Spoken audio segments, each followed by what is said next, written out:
Only in America could one be so ignorant and so arrogant to actually try to argue about a subject they know nothing about.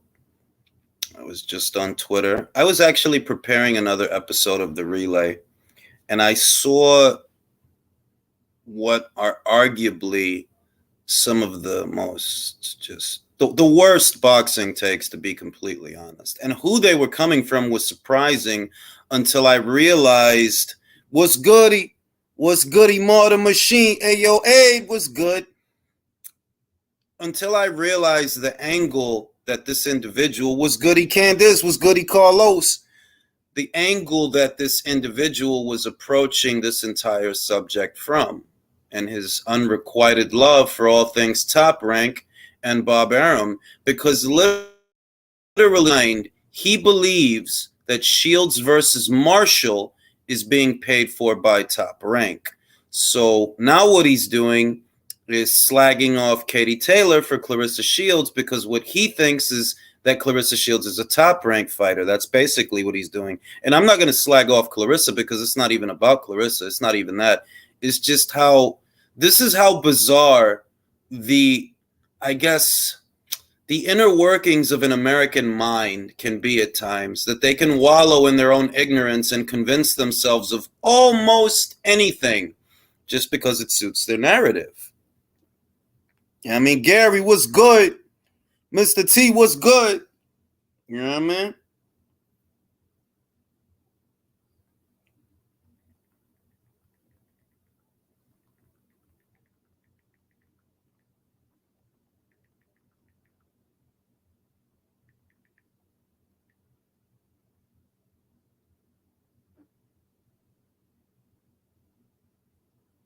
You know what I mean? D Styles, que lo que, manín? Martin. You know what I mean? Like, I just read his tweet. I guess he doesn't want to come on and discuss it and debate or whatever it is. But you know, basically it was Alexis. Alexis doesn't know shit about women's boxing, right? Like, he doesn't know shit about that shit. Like, he knows absolutely nothing. And he tried to turn Katie Taylor's contribution to the sport into like a Matchroom thing. That you do realize that the reason that women were allowed to compete in the London Games is literally because of Katie Taylor. So you can't really slag her off for someone else and say that, oh, this person contributed more to the sport than that person, when there would be no Olympic sport if it wasn't for this person. You understand that, right? And it's not even what's being said that caught my attention so much as how ignorant and arrogant do you have to be to try and argue about some shit you know nothing about? It's incredible, bro. It's incredible. Let me see who partook in that. If I could get Eson on here, because Eson seen the shit, and I was like, wow, bro, like, you don't even know what the fuck you're talking about. You shouldn't be talking. But that's the thing about Americans, and I noticed this specifically with Americans.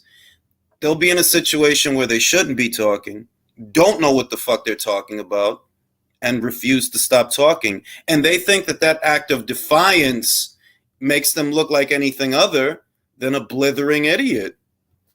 You know, there's a lot of things going on in the world of boxing. There's a lot of things going on. That's just one of them. For those that don't know, let me give you a little history lesson very quickly. The reason that women got to box in the London Games was literally because of Katie Taylor. So when you think about, and she's not the only one that contributed to the sport, by the way. That's not even what I'm saying. But for you to downgrade her, like, oh, like this and that, like, well, oh, what you're trying to say, she's a hype job, especially when you're saying this on the premise of a Matchroom and Top Rank beef. When this was going on, there was no Matchroom and Top Rank involved, bro. Think before you talk. You're old enough that you should think before you talk. What's goody? Jay St. Peter, Bobby Light, Christian Jermaine. Yeah, I mean, but it's just another day in the neighborhood, man. That's just regular old bullshit. You know what I mean? Like I said, there's something very unique about Americans, that between their arrogance and their ignorance, it's like one big clusterfuck. In any event, we have Benn versus Chris Eubank Jr. this week. Shannon Courtenay is going to be making her long-awaited ring return. She's been out of action for about a year. We're going to see Chloe Watson boxing on that card. She's a Wasserman fighter like Chris Eubank Jr., but because it's a Wasserman Matchroom promotion, you get to see one or two Wasserman fighters on the show. One of my favorite fighters, Ellie Scottney, she's going to be fighting. I was intended to have Ellie on last Friday, but she hit me up. You know, she's getting ready for Mary Romero, which is a very big fight. So she's like, can we do the interview afterwards? I was like, bet, no problem. Stay focused. It is what it is. And yeah, we got a good weekend of fights, you know. I would say that Alexis is a microcosm for those boxing fans that like to be in denial. That when you say that the DAZN puts on really good shows, they'll tell you, no, they don't. When you tell them that the DAZN has literally put on the biggest cards in boxing all of this year, no, they didn't. No. He's turning into one of those because he's too far on the Top Rank side of things, which I love Top Rank, by the way. I love Top Rank, so I'm not even saying nothing bad. Shout out to my man, Tony Boswell. Appreciate that, bro. Appreciate that. You ain't have to do that, but I appreciate it, bro. You know, I like Top Rank, man. I like Golden Boy sometimes when they do a decent show. Yeah, sometimes they do decent shows, fun shows, fights that have a good aesthetic. Occasionally, the PBC will do a decent show. I like some of Frank Warren's shows, you know, the one with Joe Joyce and one of my favorites, Raven Chapman, the Raven, the Omen, you know what I mean? You know, I watch all the boxing, but for somebody to sit here and tell me factually that Matchroom hasn't done the biggest shows in boxing all of this year, yeah, that's a lie, bro. Yes, they have. All the big shows. The Canelo fight, the Joshua versus Usyk fight. Yeah, those are the biggest shows in boxing this year. Katie Taylor versus Amanda Serrano was the biggest fight in women's boxing. That was the biggest fight in women's, but at least in this part of the world, you know. But I can tell you that even in other arenas, for example, Cecilia Brækhus in Norway, it was a regular occurrence for Cecilia to fight in front of 10,000 people. She was doing that for a while, you know. She had that many fans that she could pack a house. Well, for Taylor versus Serrano, there were over 19,000 people in there. They I believe they sold it out or came very, very close to selling out the Garden, the big room in the Garden. You see what I mean? The big room. So that was a monumental feat. And you still have people that'll try to downplay that. Now, what they get inside or psychologically from being that way, I don't know. I literally do not know. There's nothing to downgrade about that fight. Shout out to my man Luis Puente, que lo que, manín. Who does Ryan fight if not Davis, supposedly? Ellos le pueden conseguir a ese muchacho cualquier muerto, porque ya se sabe que the attraction es Ryan Garcia, ¿me entiende? Él puede pelear con lo que sea, porque él ya dijo, yo no estoy peleando por título, ¿me entiende? So if he's not fighting for titles, that keeps him out of range of certain fights, and it gives him the liberty and the wiggle room to fight cualquiera, whoever, bro. So vamos a decir que, okay, él no pelea con la pelea con Davis no pasa. Zaur Abdullaev, él puede pelear con ese muchacho. Zaur Abdullaev, le consiguen a Zaur Abdullaev, ese muchacho que peleó con Devin Haney hace como 3 años. He could probably fight him. Él es alto. He just knocked out Jorge Linares in Russia. For those that don't know, Jorge Linares went to Russia for a Zaur Abdullaev fight, and Zaur knocked his ass out late in the fight. I believe it was late in the fight. So that's one name that I think almost immediately comes to mind, that if Ryan don't fight Gervonta later on this year, because that's what all the rumors are, right? If he doesn't fight him, he can fight Zaur Abdullaev. He can really fight anybody because, like he said, he's not after belts. You know what I mean? But yeah, that shit, I read all that bullshit, and I was like, fam, do you know how fucking ignorant and arrogant and insanely stupid you sound? saying that shit. But you know, I was like, man, wow, bro. Like, you just gotta just stay in your lane, bro. Stay in your lane, man. Stay in your lane, bro. Just stick to being a mascot for Top Rank when it comes to the men, you know, because you don't know what the fuck you talking about, bro. Yeah, it was the 10th, right? Pound for pound was the 10th. And yeah, man, he could probably fight Zaur Abdullayev.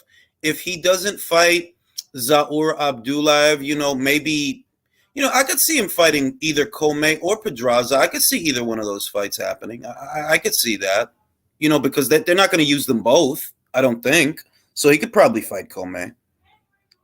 You know, and yeah, man, the shit is crazy, bro. Now, there's a story out there that Chris Eubank Senior was hospitalized earlier this week. And people might be wondering, well, why does it feel like Chris Eubank Senior is starting to come apart at the seams ahead of Chris Eubank Jr.'s fight? That, you know, he said boycott the fight, that he wants to pull his son out. And I think what's flying under the radar is that one of his children passed away. I think it was a year ago. And what he might be experiencing are anxiety attacks. Like, I don't know that you could relegate what's going on with him to some kind of a promotion or some kind of, no, that man lost a child, bro. He lost a child. He had a heart attack while he was swimming and all of that.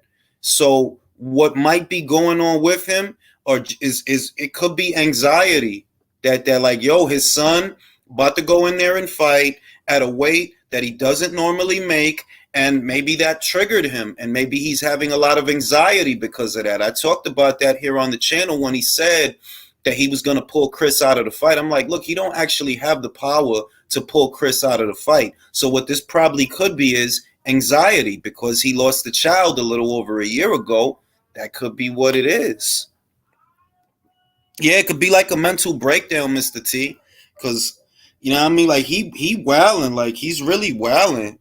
And I think that's what it is. And good, you know, God bless him, because that's hard, man. What that man went through is not something that any parent ever wants to go through. You know what I mean? So no parent ever want to go through no shit like that. So that has to have been very hard for him. That he raised his children and they're grown and they're men, and you know, and he ends up having to bury one of them. That had to be very hard for him. So, you know, I think that's probably what he's going through.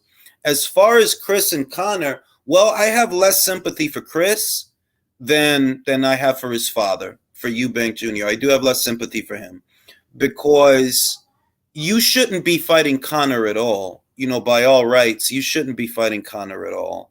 You know, there were other fights out there. For the longest time, Demetrius Andrade was out there, and he didn't have a dance partner. He had to settle on whoever Matchroom could find him because a lot of people didn't want him. And Eubank versus Andrade, that would have been a decent little fight. That would have been an okay fight. You know, Chris punches hard. He's got an engine, takes a good punch. Demetrius Andrade is a good, unbeaten, pure boxer, southpaw, good height, good length. You know, it would have been a great fight. But Chris and a lot of guys like Chris are why the middleweight division sucks. It's a division that's full of guys that don't want to fight each other. Jamal doesn't want Andrade. Chris doesn't want Andrade. You know what I mean? Andrade didn't want Yanni back. Golovkin doesn't want either of them. It's like you got a whole division full of people that don't want to do nothing with each other.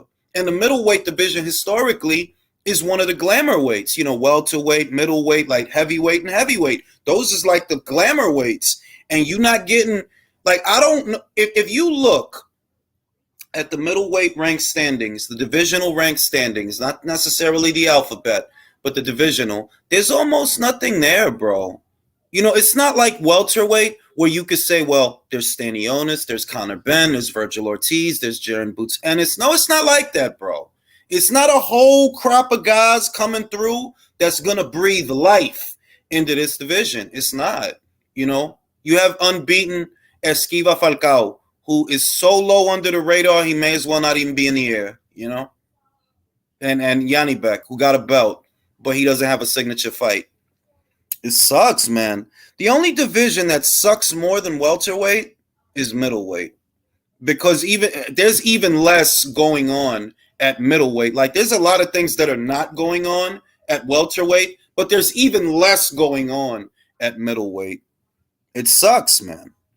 Que lo que, Iron Giant, ya tú sabes, viva Mexico! Danny Lopez in the building. You know what I'm saying? It's a crazy time to see what middleweight has become in the last 4 years. That it's just a division that's full of guys that don't want to fight each other, man. Charlo doesn't want to fight anybody. He doesn't want to fight Benavidez at 68, but he's not fighting anybody at 60. Andre, he did want Charlo, but he didn't want Yanni back. You know, Golovkin, he wanted Murata, but he didn't want Andre, and he didn't want Charlo, and I don't think he wants Yanni. But it's just like it's just a shit show, a complete fucking shit show at middleweight, bro. There is nothing going on in that division, bro. That shit is crazy, man. That shit is crazy. I see more of Nigel and Connor than Chris Senior and Junior. I agree. Because for all of Senior's arrogance, he never underestimated anyone. He always trained religiously. Well, Chris has this thing, man, that he's training himself for this fight. And I'm going to be honest. Look, I love Roy Jones Jr., the fighter. Roy Jones Jr., the trainer. You know, Chris was starting to do a lot of Roy Jones type shit, and I'm like, come on, B, don't try to turn him into Roy, because he ain't Roy. He was just looking weird out there. So I don't know if he's the Eubank that fought Yildirim, or if he's the Eubank that fought at the Abraham. Well, that to me, that was a better Eubank than the one that, you know, he's trying to do like little Roy Jones type shit. You know what I mean? So I don't know, man. Yo, what country Ring IQ was good? He was goody. And I'm going to open up the chat to the panel, feel me? You know what I mean? Let's talk about this Conor Benn versus Chris Eubank. Whether or not people feel that Ryan Garcia versus Gervonta Davis is going to happen based on what intel is being put out there. Because they putting a lot of shit out there, like they hinting at the fight. But it's like, if you've been a boxing fan as long as us, you cynical and skeptical about everything. Like, I'll believe it when I see it. I believe it when I see it. You know what I mean? So, yeah, man. I believe it. Shout out to my man Edwin Castillo. What's up, fellas? Hi. Jules, and they hate on Canelo for not going undisputed, but guys like Charlo, Andre, and Triple G that are still there don't get hate. That's what I'm saying. Thank you, Edwin, because that's what I mean. That I don't think Canelo has a perfect career. There are dodgy decisions there. I don't think the first Golovkin fight was a draw. I think Golovkin won. You know, I don't think he's perfect, in other words. But I cannot complain about someone who's busier, fights more champions in more weight classes. I cannot complain about him when I look at Jamal. You haven't even fought this year, and I have it on very good authority. You didn't hurt your back. I have it on very good. He didn't hurt his back. He pulled out of the fight because of domestic issues that he was having with the wife, and he wasn't training right. All right? I have it on very good authority. All right? So you got guys in this division. Yo, Andre ain't fought this year. Charlo ain't fought this year. Golovkin, you was chasing a bag. You ain't no better. You ain't doing nothing for middleweight, bro. You know what I mean? When I think about all that different stuff, I'm like, bro, how the fuck I look complaining about Canelo? Canelo fight more often than y'all, more champions than y'all, in more weight classes than y'all. Well, hey, Jules, that's just it. Everybody that's complaining about Canelo's done more than every single one of them. I mean, exactly. How can they say anything? It's like I'm not even going from a consumer perspective, which is basically what this channel is. Like, that's why I always say I'm not media. All right, I'm not Michelle Joy Phelps. I'm not Marcos Villegas. I'm not media. I am a boxing fan with a channel, and what this is tantamount to a consumer review. So, as a consumer of boxing, cannot complain about a fighter as active as Canelo, as accomplished as Canelo, in as many. No, I can't, because the dudes you hyping up haven't even fought this year, bro. What the fuck have they given me to be excited about? Nothing. So fuck them. Right. Fucking bullshit. I I saw somebody post on Twitter Benavidez versus versus what's his name? What the hell is his name? I can't believe I'm just blanking. Like Malonga? No. Benavidez.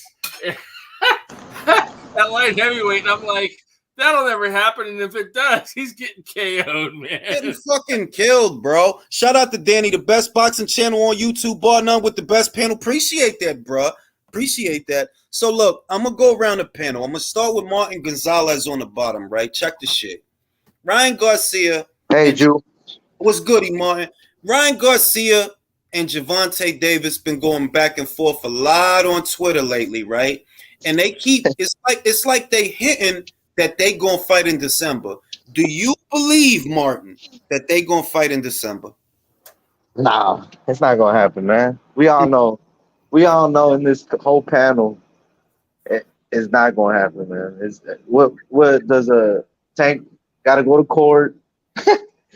That's true. Gotta go to court. He got 2 court dates. And like, there's just no way, man. It's a fight that I think like it's gonna be like Spence and Bud, man. Just waiting and nothing. No results, no proof. But I mean, Ryan should just stay at 140 and just fight those dogs in 140. There's good boxing there for him. You know what I'm saying? Even though he's with Golden Boy, but they can make it happen, man. They could, they could. I said it earlier that because he's not after belts, because he said that, right? He said he don't care about belts. Ellos le puede conseguir ese muchacho cualquier tipo de cualquier lugar because he's not after belts. So eso diciendo que él no tiene que pelear con un Jeremiah Ponce because he's not after the IBF title. Él no tiene que pelear con un Regis Prograis because he's not after the WBC title. So él puede escoger cualquier tipo de cualquier lugar, and he has that liberty because he's not after belts. So pero la cosa is, what I hate, man, is Tank being in PBC and in-house fights, man. Well, that's bullshit to me, man. Like, lo malo es, tú sabes lo que es. The contracts you were talking about last time, the last live view you had about Dick in the Booty contract, I was like, yo. How long have I been saying that, Martin? How long have I been saying that? I just like, yo, I was going home. I was like, yo, this is just, it's sad. It's sad in PBC Island, bro. And I don't see it getting any better. Y no va a cambiar. No va a cambiar. Like, it's not like that's why I always say, like, people shouldn't act in all actuality in our own minds as boxing fans. Davis versus Haney is not real. That's not a thing. That's not real. Davis versus Steve, that's not real neither. He's never going to fight those kids, ever, right? No. None of that shit is going to happen. How long was Lomachenko? Oh, yeah, Lomachenko, this, bro, and he hasn't fought him, and he's not going to fight him. And Floyd already said, leave them alone, so that's the telltale right there. And so I would say there's nothing to discuss about that fight because we said all we had to say. El único que tiene un chance posiblemente para pelear con Gervonta Davis es Ryan Garcia, porque uno, él trae dinero, y dos, ellos piensan que él es más flojito than the other ones. They think he's more beatable. Y lo que yo estoy viendo es que, mira, ese muchacho se está poniendo más grande, más largo, más fuerte, más rápido. Y sea lo que sea con Luke Campbell, eso fue hace 2 años, manín. Eso fue hace como 2, 3 años. Yeah, that fight was a while ago, bro. Like, motherfuckers is living in the Luke Campbell moment. I'm like, fam, this kid is literally getting bigger. Do you see him? He's huge for 140. He's huge. It's a different fight, but that's if they fight. They fuck around, don't. I'm going to go to Villain. Villain, do you think they're going to fight? First, I just want to thank Al Heyman for the air I breathe. I also want to thank him for saving baby dolphins. Yes, thank you, Al. I forgot. I'm sorry. Thank you, Al Heyman. So, we love you, Almighty Al. Yeah, Almighty Al needs to get our respect first before anything. And I actually find it disrespectful you didn't thank him prior to the broadcast. That's true. I'm sorry. You know what? I'm sorry. That's my bad. Thank you, Al Heyman. Thank you for this camouflage hoodie. Thank you for this. It's a great hoodie. I like it. My stonewashed black jeans. You can't see them, but they're very stylish. I'm very stylish. I'm from Harlem. Very stylish. He was also part of splitting the atom as well too. So thank you for that as well, Al Heyman. Thank you, Al Heyman. And thank you, Al Heyman, for finding the God particle, the base particle for all particles, the particles that make me, you, this laptop a laptop, this table a table. Thank you, Al Heyman. You can't be slipping in the rules of Al, man. It's in the contract. It's in the contract, country.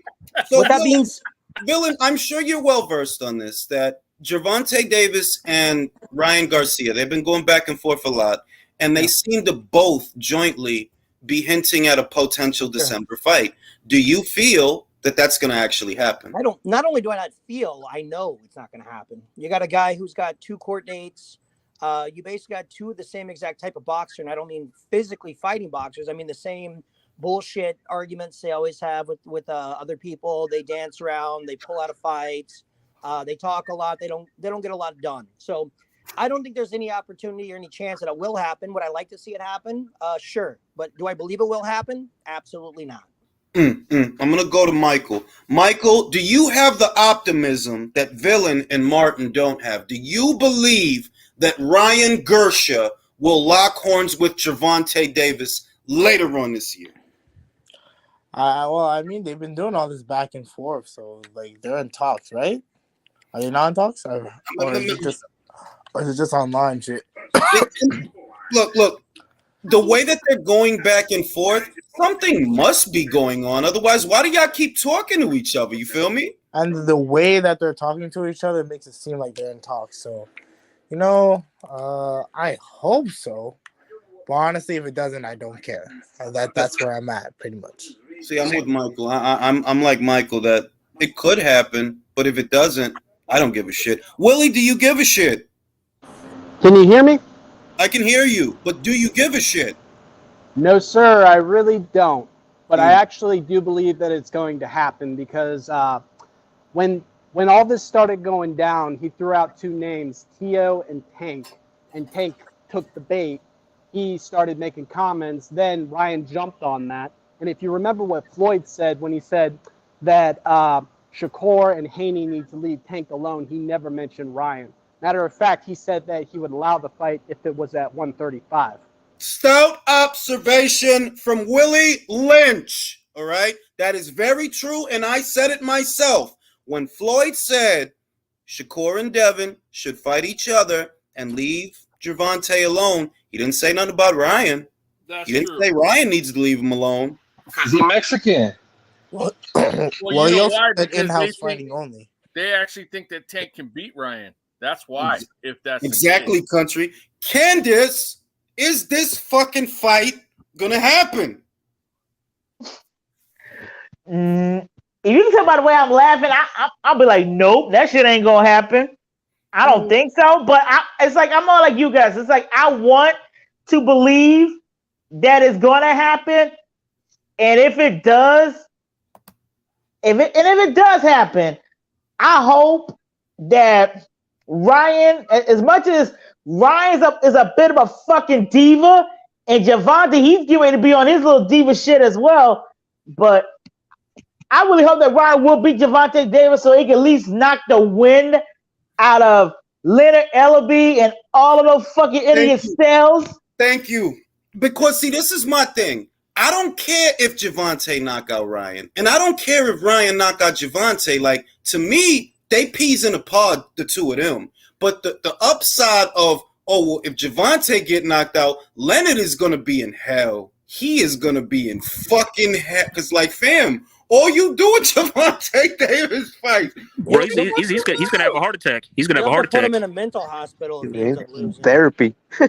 I think it'd be healthier for boxing if Ryan wins, honestly. Because I can see Ryan. Ryan's no better, Michael. Ryan is no better. He ducked the shit out of Devin Haney, bro. He really, like, for all Devin Haney, he boring. Listen, you ducked the shit out of him, bro. Y'all both there. He was interim for, like, the WBC to fight Devin, bro. Like, no. Come on. Today, bro. Luke Campbell. But like once Devin became undisputed, the belts don't matter now. Yo, listen. Jay, didn't he call out George Kambosos when He beat sure fucking did. He Teofimo? sure as hell did. He sure did. But when Devin win the belts, Nope, they don't matter. Nope, fuck them. Nope, Fuck no. them belts. I don't need that shit. But Hey, you need Jules. Javier Fortuna though. Hey, Jules, make it make sense. Why did this kid have a mental breakdown when Devin was calling him out and he was about to fight Fortuna? But then the next night when Devin had that fight with the Naras, he was talking all a bunch of shit, then talking a bunch of shit, but never wants to actually fight him. What the heck is going on with that? Listen, I'm gonna tell you the truth. This is what I see. This is just me. Feel free to disagree. Ryan has the tools, not necessarily the style, the tools to beat Gervonta.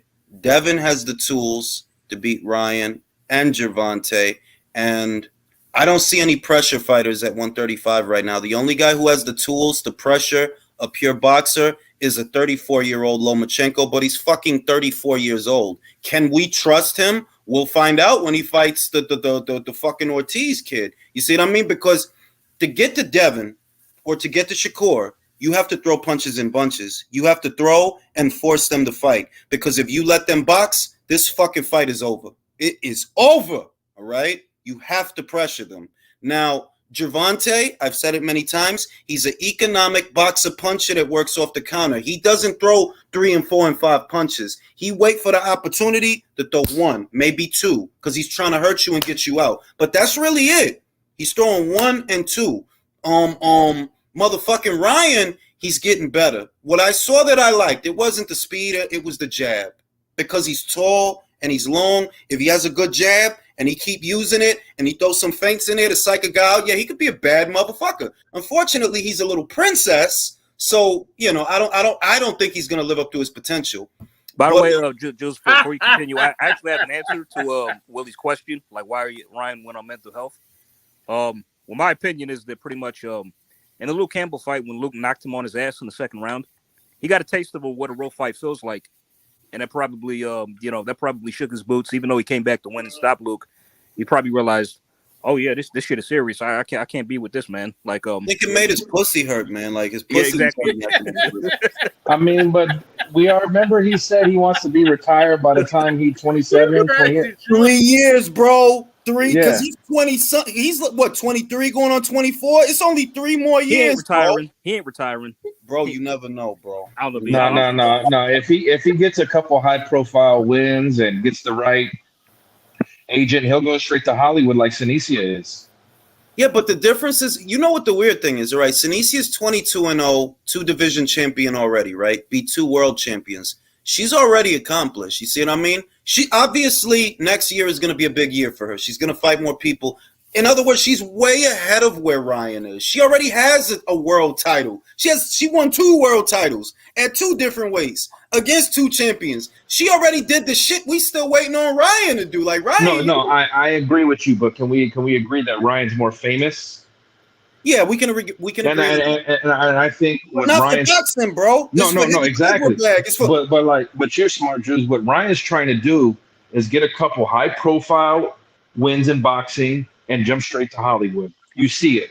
I mean, I see it, but even if that's the plan, right? Like, okay, you trying to get 2, maybe 3 high-profile wins and dip. Well, then I think you ain't no Oscar. Oscar was out here in the shit. 5 divisions, bitch. Fernando Vargas, Felix Trinidad, all the shit, yo. Mayorga, all that shit. All right? Like, Oscar's a lot of shit. We say it all the time. But that motherfucker was fighting, man. He was. Yeah, he was. I do believe one thing, though. I mean, if Rolly's jab was giving Davis problems, Ryan's really going to give him problems with his jab because he's got a much better jab than Rolly. He does, and he's got speed. He had like Rolly is like that's one of the worst fighters I've ever seen. And speaking of which, did you hear that Davis was refusing to rematch Rolly? Yeah, I heard about that. Because, but I don't blame. No, but I don't blame him. Country, it was a 6-round knockout. You see what I mean? If it would have been a 12th round knockout or a 10th round knockout, then I'm like, nah, yeah, he made it. I dig it. It was a 6-round knockout, bro. You didn't make it to the other side of the fight. So what you need with a rematch? Especially Rolly, man. Well, he just wants his white helmet back, but you know. He just don't want to fight nobody because look, you probably don't want to make 35 no more, right? But if you go to 40, who they got at 40? Gary Antoine Russell, Jeremiah Ponce, Subriel Matias, people you don't want to fuck with because they'll knock your ass out. If Lil Garden Gnome Javante knock you out, they will finish you, bro. You will be a vegetable. Garden Gnome. Now let me read these super chats. Jules, let's call a spade a spade. His name is Oz. And since the fishnets is clout chasing Benn a duck ass, tell him to tap his red heels together. That's true though. Everybody know that Oscar's a very vindictive person. That's why he's always attacking Canelo. He used to always attack Floyd. Y'all remember, always used to attack Floyd every year, always got some shit. Now he's a big Floyd hater, man. He really big Floyd hater. Just I say no, they won't, but based on Tank might go to jail, gives this fight hope. You know what? You never know because he might. Not necessarily for the battery case, but for the vehicular accident case, he might. Well, that's the question, though. Is Tank going to really be able to prepare properly with all this jail stuff going on? I don't. I mean, could you, if you had 2 court cases hanging over your head? No. I think that's. What if TMT is just like, fuck it, he's going to jail for a year. Let's cash him out. It's more, it's 14 felony counts, bro. Oh, I think that's the main reason why it won't happen is because there's just going to be too much red tape with him potentially going to jail, and they're going to know a lot more of that. They'll know the likelihood even before he steps into court. And you figure the judge didn't accept his plea. That's never a good sign. Did you guys read what the judge said to him? No. What did the judge say? So if you pull up the Baltimore, I forget what it's called. I'll send you the link in the private chat. Send me the link. The judge basically said, Jules, like, Mr. Davis, I don't agree with that plea deal. You haven't helped the victim. You haven't paid restitution. And the victim said, Judge, I don't feel he should get off. He should do some jail time. And the judge said, I agree. Oh, wow. Hold on, let me find the article. Wow. Drew, you DM me that too? Davis going to the Bing? Oh man. Yeah, man. He's going to the clink. Going to the clink. He's had prior issues too, hasn't he? Hasn't he had some prior issues? With He's had some prior issues, and that's why, like, man, look, man, when you get money, man, you got to stay close to your family, man, so you stay out of trouble. Davis, look, he's 27. And I know that all of us was dickheads when we was 27. I know I was. I was horrible, right? All from fucking teenage years to 20-something. Wasn't until 30-something I, calm down, all that shit. And it's like he terrible and he got money. So you extra terrible. You hitting cars, you hitting people. It's like, fam, man, you gotta have your family people around you to keep you away from that, man. Well, Jules, you know what that is? I mean, deep down, it's like, let's say, like, a person's nature, right? I just put the link in the private chat, Jules, so you can pull it up and show everybody. Like, where the judge says, like, I don't agree either. Let me see. I'm going to pull the shit up, then I'm going to go to the shit. Let me see. I'm going to look for it. All right. I got the shit. Now I'm going to go to the screen share. Share my screen. Let me see. Where do I do that? I forgot because I'm fucking old. Present. What's present? I don't know what the fuck that is. How do I do screen share on this motherfucker? Man, fuck it. You're the editor. Fucking tired, bro. I don't be knowing shit, man. Let me see. Because I know. Let me see. Extra Alexis drained your brain. I know Alexis drained your brain with this nonsense. Oh yeah, that shit was just ridiculous, bro. Let me see. The Chrome tab. All right, bang. Judge rejects plea deal. Share. All right, let me share this fly shit. Hey, get this bullshit out of here. All right, bang. Let me see. Can y'all see it? Yep. I bet. Yeah. So it says Davis had accepted a deal that called for 1 year suspended sentence for 2 months of home confinement and work release, related to charges of leaving the scene of an accident involving injury and damage to property, driving on a revoked license.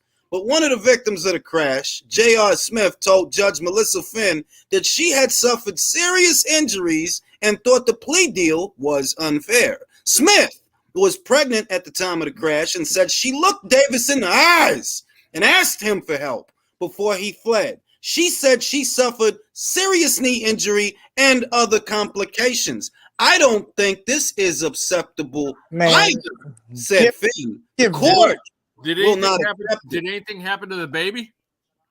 It doesn't say. It doesn't matter. Give him jail time. I don't give a fuck.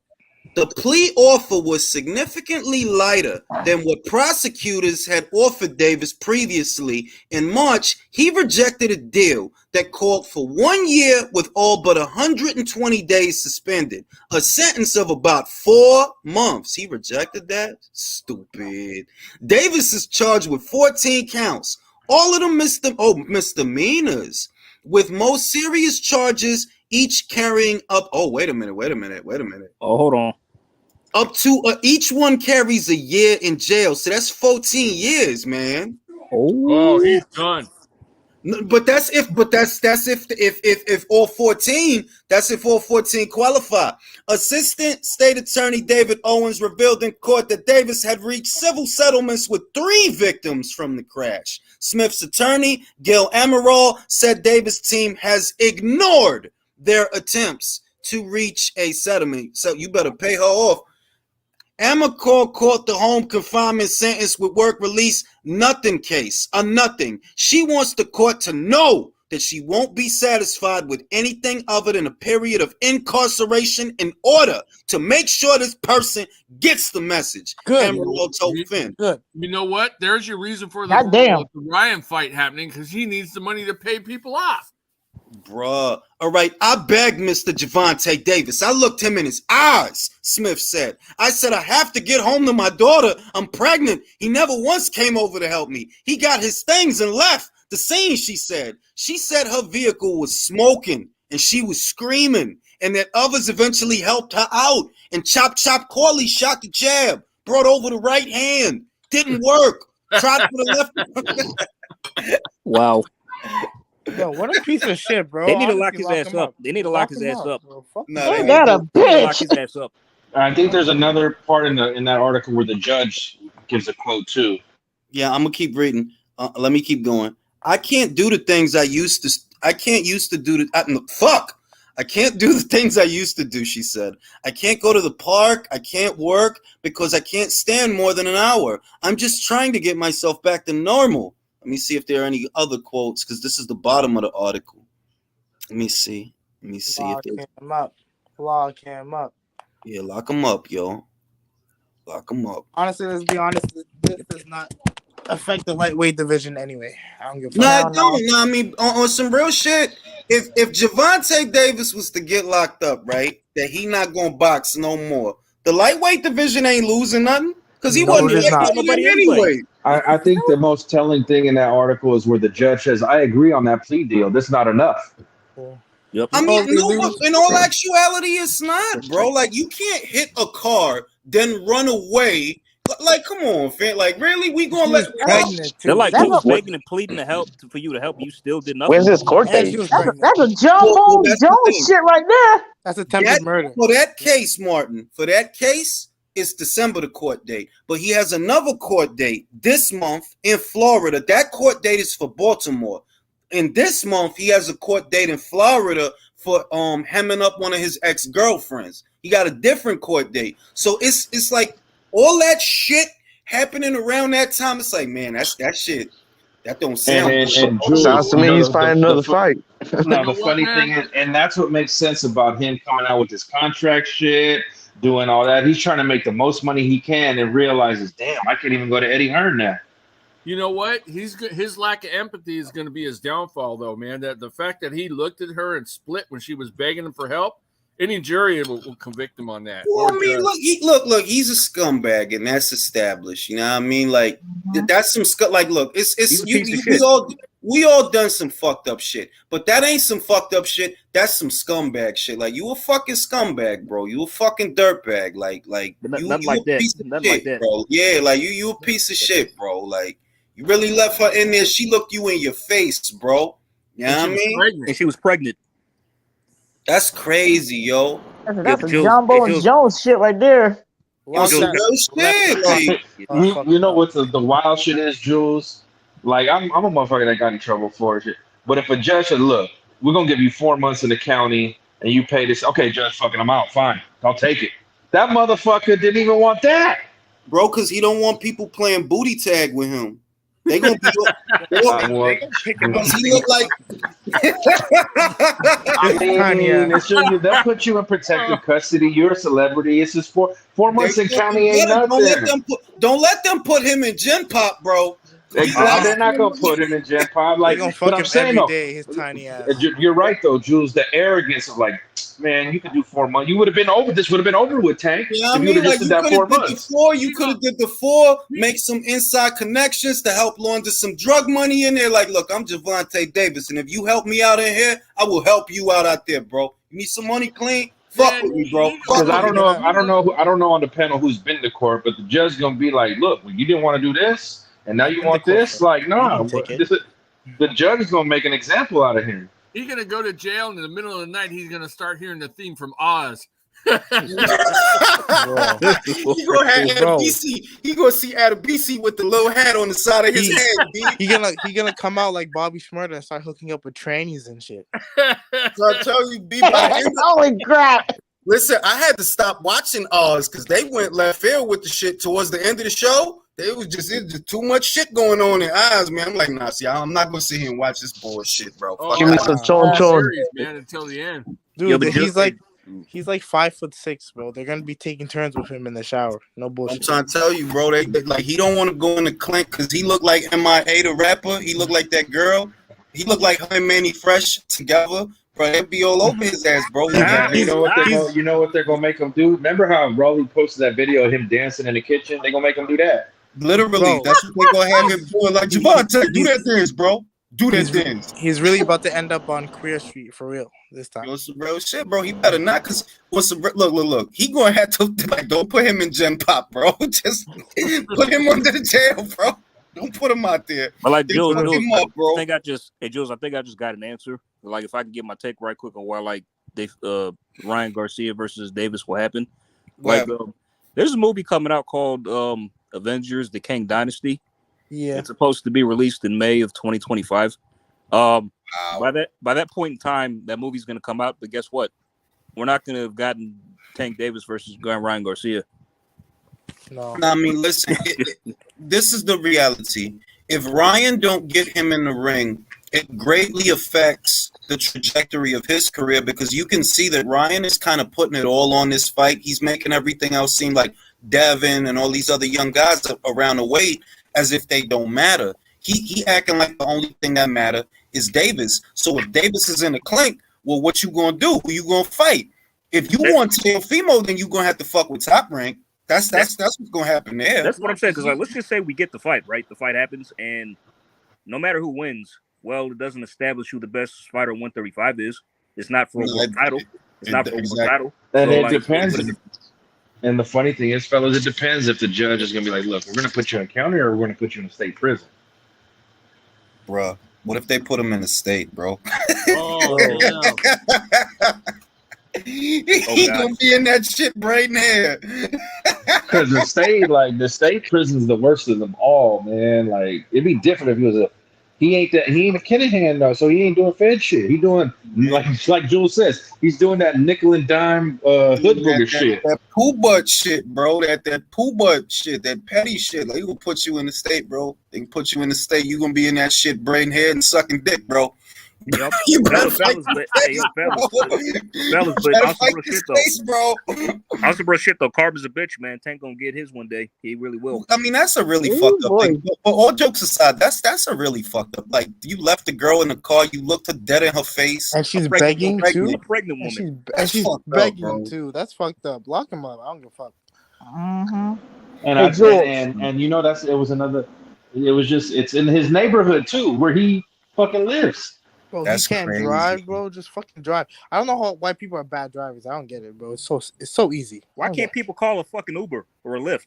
But that's what I said after the Spence accident. That I'm like, it's crazy that because whatever he made, he made enough money that you can afford a cab, at least, right? You can afford a cab, and you couldn't get a cab. You jumped in a Ferrari and flipped that shit, and thank God that nobody got hurt because somebody really could have. The way that shit said, I think it's like after that, because I'm assuming Spence probably had people who were around him, right, that knew he was drunk. It's like, well, if they did nothing and they let you drive, that proves that they don't care about you.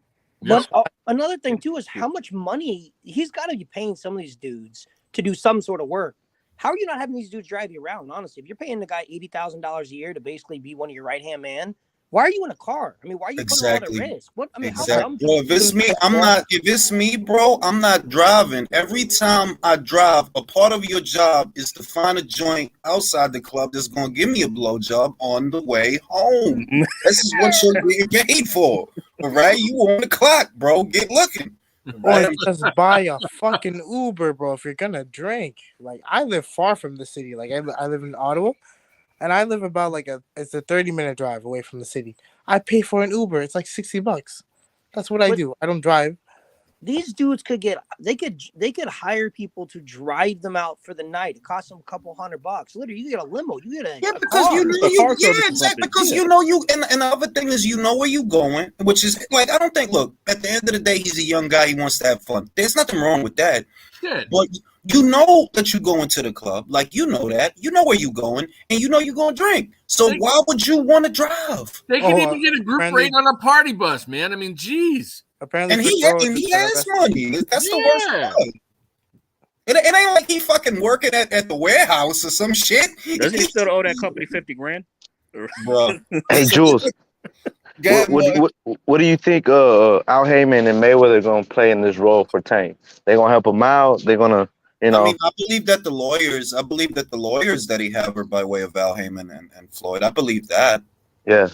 I believe that too. Yeah. The charges are egregious though, man. Like this is in other words, if it was one person, let me say this. If it was one person, right? Like let's say, I don't know, he hit a guy and the guy could sue him for battery. Well, that's only one guy you have to pay. You feel me? You pay the guy. Like, here, man, I beat the shit out of you, but here's $50,000 go away, bro, because the $50,000 is less than what you'd have to pay up to the lawyer. You feel me? Like, hey, look, here's $100,000 because this $100,000 as an expense is less than trying to beat this case. So take that, shut the fuck up, go away. Bang, easy peasy.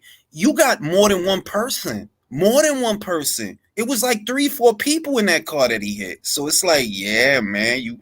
His CCTV also was a camera that caught the shit. You got homegirl saying all that shit she's saying. It's all bad, yo. It's all bad. You should have gave her more money. Hey, Jules, Beefig just got pulled for DUI in Texas too. I know. Here's the thing I was talking about. Baltimore has a new district attorney as of July. So that old plea deal was under the old DA. This new DA is tough on crime. They're gonna be tough on his ass cheeks. So he'll be tough on his ass cheeks. By the way, I just want to say shout out to not a shout out, but condolences to Brandon Figueroa. I don't know why. Oh, that fish face motherfucker. That's like, listen, I don't have tolerance. I don't have no tolerance for guys that get behind the wheel drunk. Him and his brother. They both did that shit. Cause remember, Omar Figueroa had a DUI like 2-3 years ago. It's like, fam, like, what's up with y'all? Like, you didn't learn from your brother? Why you? He's with I mean, like, what the fuck? They can't afford a Uber, bro. They can't afford a Denny's sandwich. They can't afford an Uber. Listen, man, his sister got a 24-hour fitness membership. He could afford an Uber, bro. He could afford an Uber. By the way, it's off subject a little bit. We're resting in peace, Loretta Lynn, man. She passed away. R.I.P. Who died? Loretta Lynn, the country singer. Oh, okay, R.I.P. Oh yeah. R.I.P. R.I.P. You know what? I got a big problem with? We still got Dolly Parton, my fellow Capricorn. Yes, sir. For those that don't know, Dolly Parton is a Capricorn. I'm trying to tell y'all we special. And when she got married, her husband said, "Is all that for me?" when he was looking at her chest. Yeah, bro. A lot there. I gotta ask you this, Jules. Is Alexis just being intentionally, intellectually dishonest about the Katie Taylor shit? No, you know what? This is what he figures. Let me break it down. This is what he figures, because this is how morbid the thought process is. He really doesn't want to understand that Shields versus Marshall is not a top-ranked show, but because it has Michaela, he thinks it's a top-ranked show. It's not a top-ranked show. It's not a top, like you acting like because ESPN is showing it that it's a top-ranked. It's not a top-ranked show. That's a boxer show. Michaela is a top-ranked fighter that's fighting on a boxer show. Savannah Marshall is with boxer. For example, when Savannah Marshall fought Lolita Musea, ESPN didn't show it because she's not a top-ranked fighter.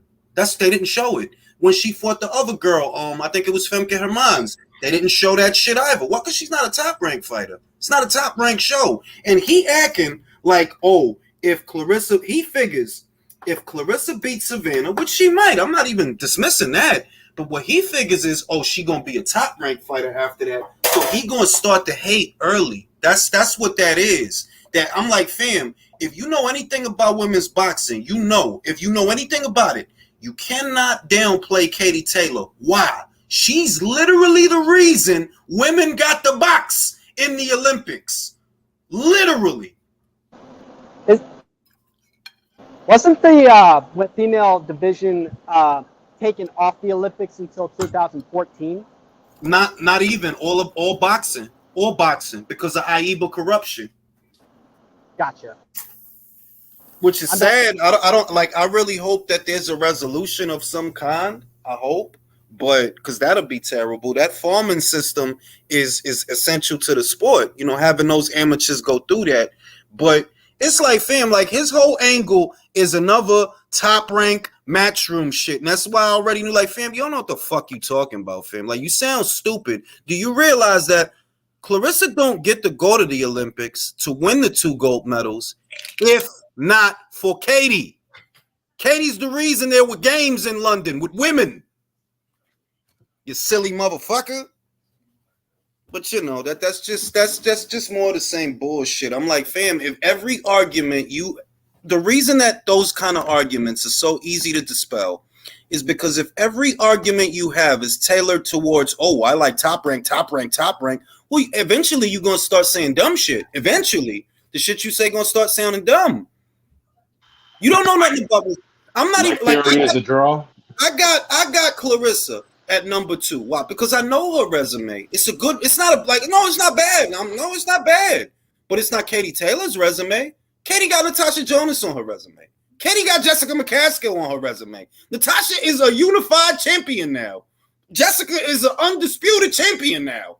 She got Amanda Serrano on her resume. She got Delphine Pursuit on her resume. You don't know what the fuck you talking about, fam. Stick to Luis Lopez and shit, bro. Stick to that shit. Luis Lopez, Vaquero and shit like that, bro. Just stick to that shit. That's the shit you know. Stick to that shit. You know what the fuck you talking about. You know what I mean? You sound crazy. It would have been amazing had he come on here. It would have, but yeah. Hey, do you see DAZN's schedule though from October 8th to December 10th? You see the shit we get in, Jules? That's what, and I said this at the top of the show, that I'm like, if you look at the schedule of fights that we have gotten, Katie Taylor versus Amanda Serrano, Mick Conlon versus Lee Wood, Canelo versus Bivol, Canelo versus Golovkin, Joshua versus Usyk. The year's not even done. We still got Bivol versus fucking Ramirez, right? We still got shit. We got Chocolatito versus Estrada. We still got big. And I'm like, who else has this schedule? Please show me, because I will watch it if somebody else got a schedule like this. Nobody has a schedule like that, bro. Nobody. And all these other outfits are lucky we had to fucking shut down pandemic, because DAZN was gonna fucking. They lost a whole year. Yeah, they would have been further along if not for the pandemic. They would have been further now, along. Do you know who's getting Prograis Zapata? I still don't know who the broadcast partner is. That's what everybody wants to know. Who's the broadcast partner? But I'm gonna guess that if they don't partner up with somebody, if they don't partner up with Golden Boy, who they do work with tenuously, they share a fighter in Yeah, they do more work with Golden Boy than any other outfit, right? Yeah, because they're a West Coast outfit, so Chicanos, and it's run by a Chicano dude, Marv. Marv, that guy. It's possible that it could go to a DAZN. I'm not going to say that it is. I'm saying it's possible because I could see how, like, if they buy the show, depending on what you want for the show, yada, yada, yada. If not, it could end up going to Fight TV as a pay-per-view, but a moderately priced pay-per-view, perhaps at a price point of $30, $40. It's a lot of ways it could break down because Marv don't have a broadcast partner. So if he doesn't have a broadcast partner, who are you going to sell this fight to at $2.4 million? Because that's what you paid for the fight. It's got a date. It's got a date, right? November 26th, I think it is. November Hey, 26th. Jules, old Dirty Boxes says, did you catch the women's fight news vid about Alicia being banned on Sky? Oh yeah, because of the curse words and shit. I heard Michaela has something to do with that. And look, man, it's like, yo, you could show them punching each other in the face, right? And you could show them bleeding and shit like that. But saying fuck is off limits. Oh, that's too much. Like last I checked, we're all adults here. It's like you got a problem with curse word. What are we, 5? What are we in middle school? Yeah, I mean, like you could literally show somebody getting knocked unconscious. You could show that. This ain't church. Damn it. But this, guys, I like the gamesmanship really had because something to do with that. I hope she did because I like the gamesmanship of them irritating each other. It makes for a more entertaining. You know what I mean? And some sucker shit, yo. Some sucker shit. Can you imagine though, like when they did the Hearns Hagler press tour, you seeing this motherfucker 23 days in a row? By the last day, you want to fucking rip his head off. So this is good. Like, here's Alexis hot out. Crapola, she got robbed, and it took a robbery for the Keebler Elf to get a W over a fighter moving up 2 weight classes to see her. But you go ahead now with that noise, Papa. Here's the noise, Papa. The first title that Amanda Serrano ever won was where? At lightweight. She fought above lightweight in 2018. She fought at 140 pounds. Ahead of the Taylor fight, no, she wasn't moving up in weight. She fought Miriam Gutierrez at lightweight. You silly motherfucker. This is what I mean. Stop talking about shit you don't know nothing about. You cap for Amanda and don't even watch Amanda because if you did, you would fucking know that. What you know about Amanda is 2 things, and I like Amanda, by the way. I'm going to say that. Yeah, I fuck with Amanda a little bit, all right? Correspondent, we on good terms, all right? Bang. But this the shit. That motherfucker knows 2 things about Amanda. She's Puerto Rican, which he's Puerto Rican. That's 1, and she wear Jordans. And that is what he knows about Amanda. Be quiet, bro. Be quiet. You don't know what the fuck you talking about. Be quiet. I can't believe that wasn't a robbery. Was Tyson Fury robbing what's his name? John McDermott. McDermott. That was no fucking robbery. That's how you know he didn't watch the fight. Hey, bro, it's not even that. It's that he's the kind of cat that no matter what the facts are, right? No matter what they are, because look at what he said. That this chick didn't do nothing for boxing. What you talking? I'm like, yo, fam, do you know how fucking stupid you sound? You sound like you sound stupid. Like no cap, that's bad for you because you don't normally sound stupid. So that's not a good look for you. Like I can understand some other motherfucker looking stupid, but not you, bro. You supposed to have common sense. And you really trying to argue some shit you don't know nothing about on the premise of Top Rank and Matchroom. So he's basically doing what the PBC guys do, but for Top Rank now. I said that. Sawab said it. That I don't know why you like to go in on the LDBC, for example, when you the same thing, you just do it for Top Rank, which is true. Which begs the question, why do you go in on them? What is it about them you don't like?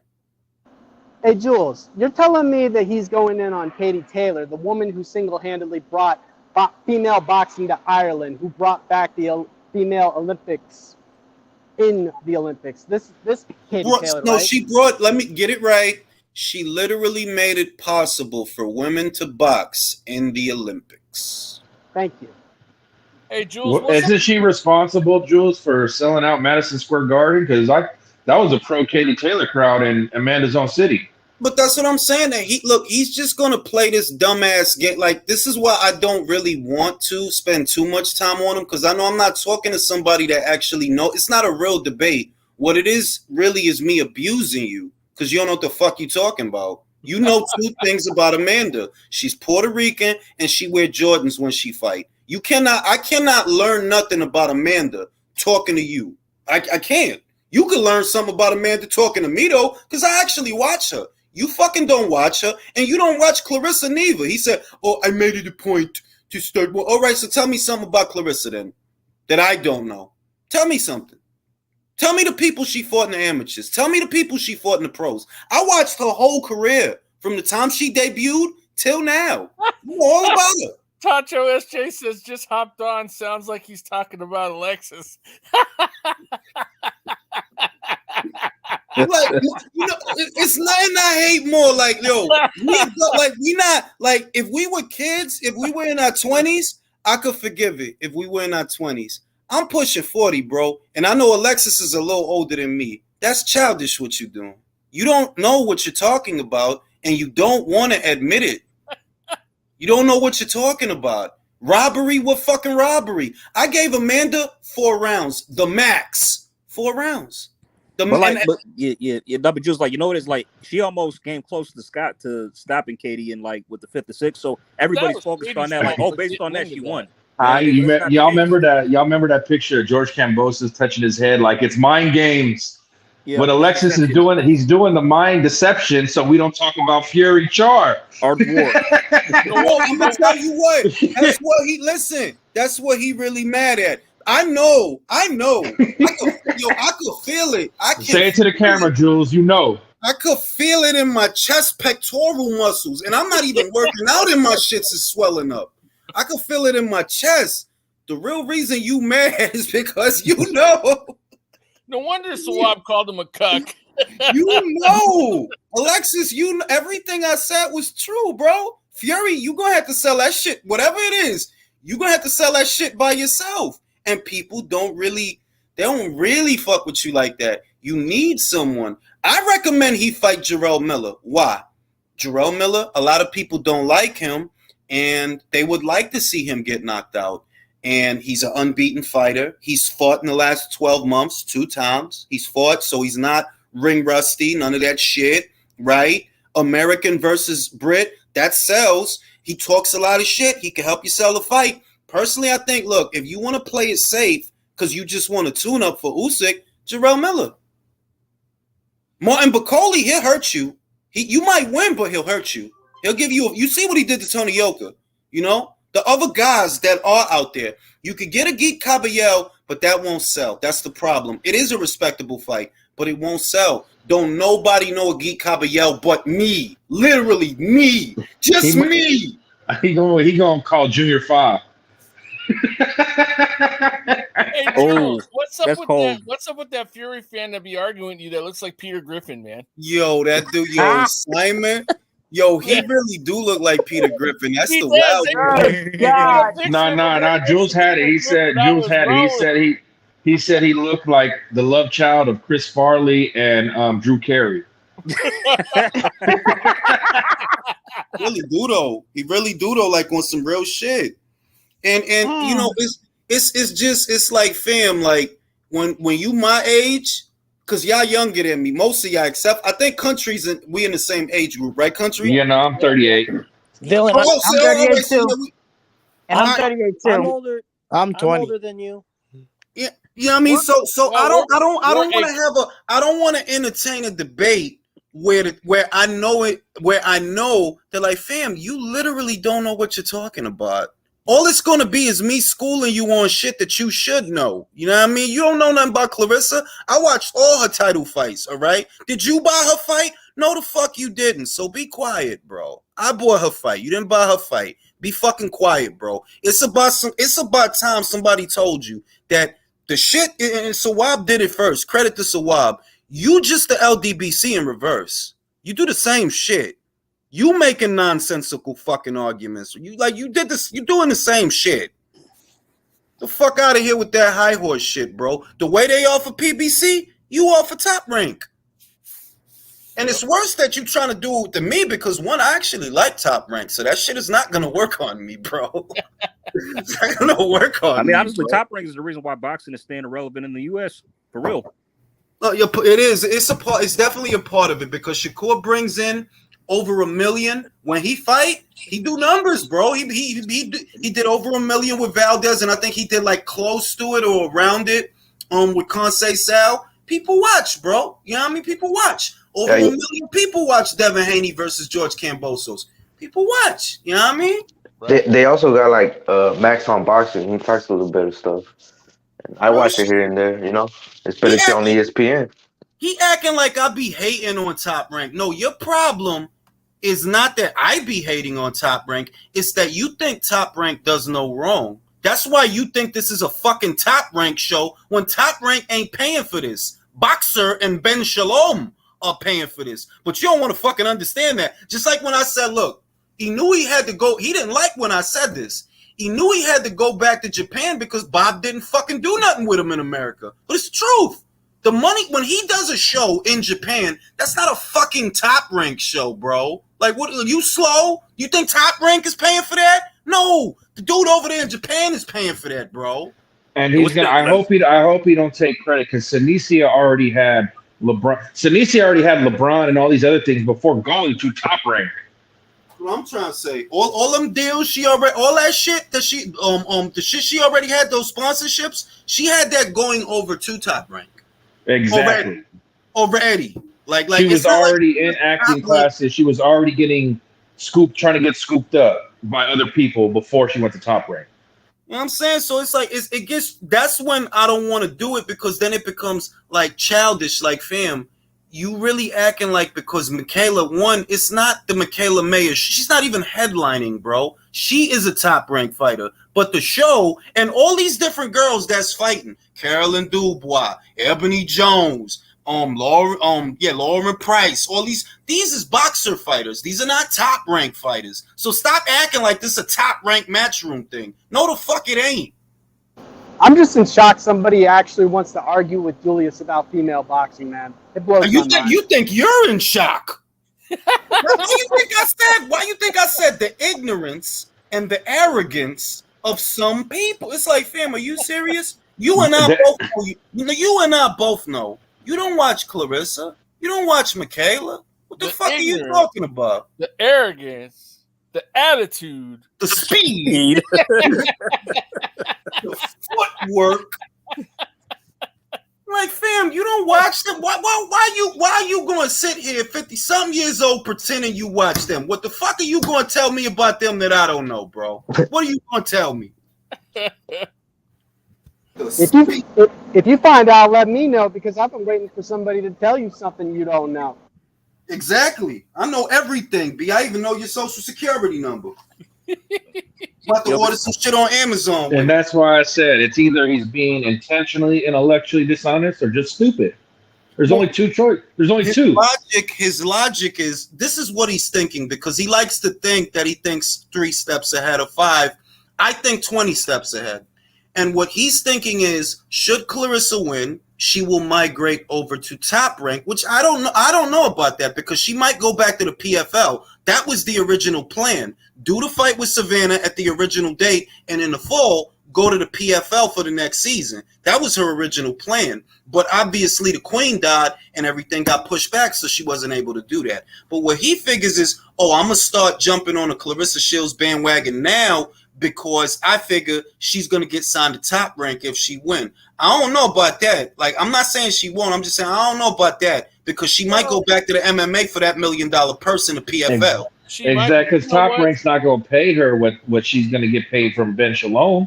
That's the other thing. And also, too, she's not helping herself by talking about how Canelo's racist and he doesn't want to fight like fighters and blah blah blah. And he's like, man, come on. Yeah, that whole bullshit was just a lot of bullshit. But I'll tell you what, bro. That's what Drew hit the nail on the head. The purse that you getting for this Marshall fight is for this Marshall fight. You feel me? You're not going. That's not what every purse is going to look like, right? It's like it's not like every time you get out there. No, it's and what's selling this fight is Savannah. I hate to say, but yeah, it's Savannah. It is. Yeah, it's you also because you're a great fighter. But look at where they're doing the fucking fight. Look at where they're doing it at the O2, right? They ain't doing it at MSG. They ain't doing it at the MGM, right? No, it's not in America, right? All right. You going over there because they relying on her fans to come through and buy tickets. All right, that's facts. If it was just you, then it would be her getting on a plane and coming over here. Common sense. Yes, sir. But like, what still has me rolling is how Clarissa's like, you fought nobody that's elite, and they were like, but they fought two of the same people. So like, basically, what you've done is like, you're disparaging her resume, but you're also doing it to yourself because you're basically trashing your opponents too. The most I could say is, look, if I take away, because I have to do this periodically whenever I update the pound for pound list. The truth, Clarissa has a good resume, believe it or not. Where it becomes contentious is when she starts trashing people. Like, hold up, wait a minute. We cannot trash Katie Taylor. Why? Every belt she ever won was from a champion. Every belt. Yep. Most of the belts you won, literally most of them save 3. Most of them were vacant.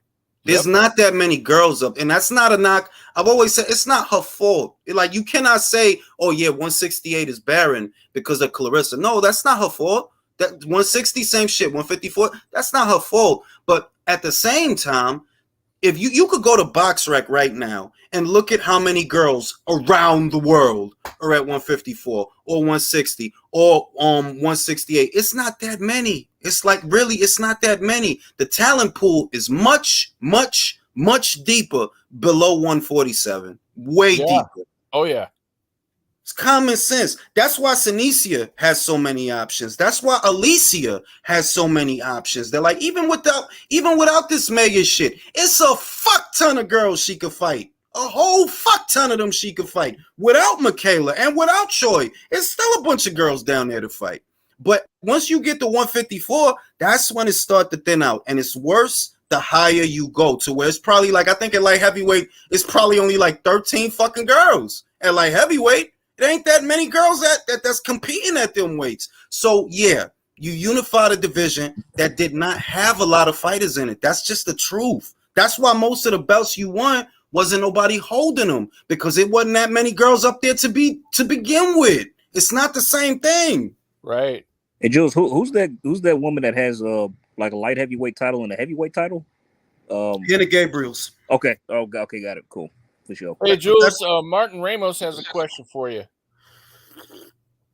¿Qué pasa, Alexis?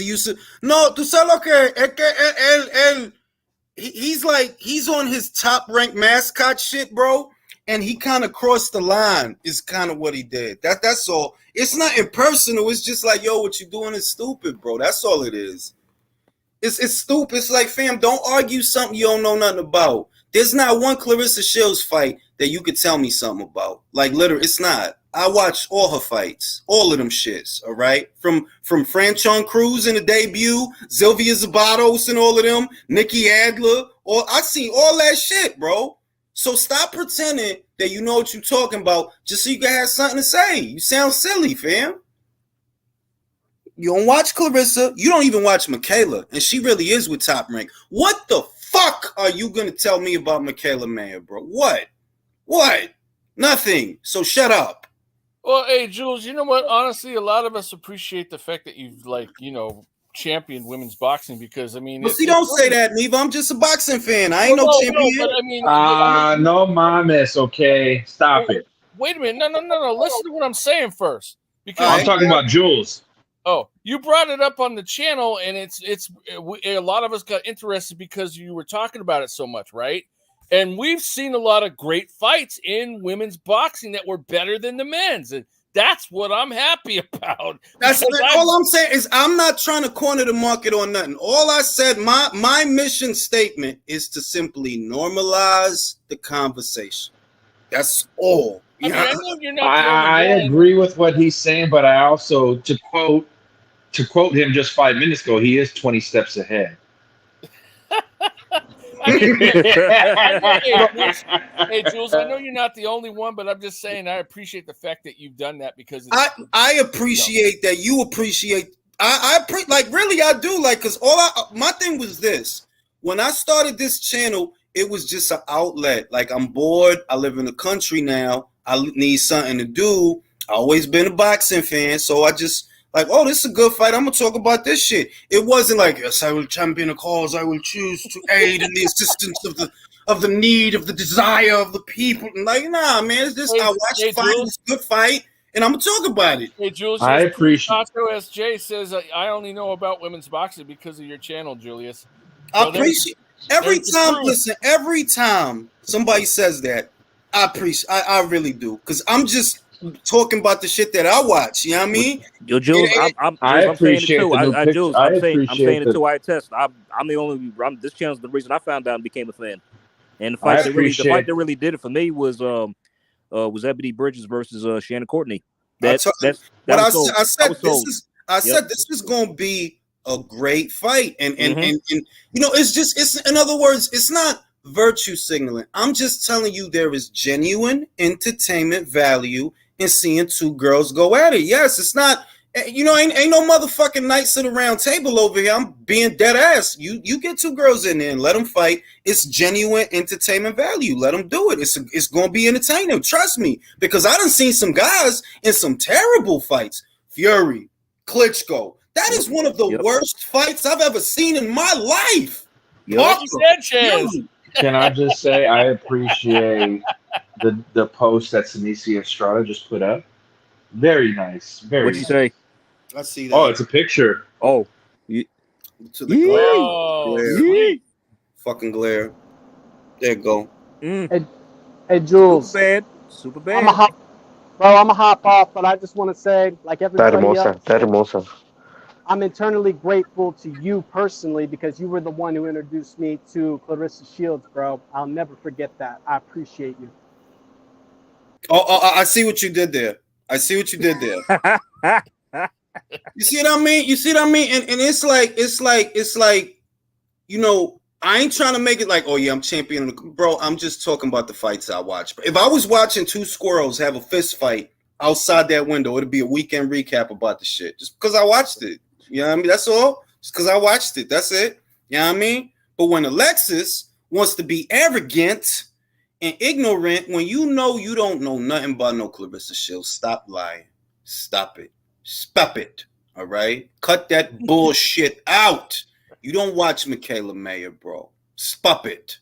The fuck. Jules, speaking of how your ability to move, look 20 steps ahead. Do you remember you did a video a while back on Masayoshi Nakatani versus the disgraced Felix Verdejo.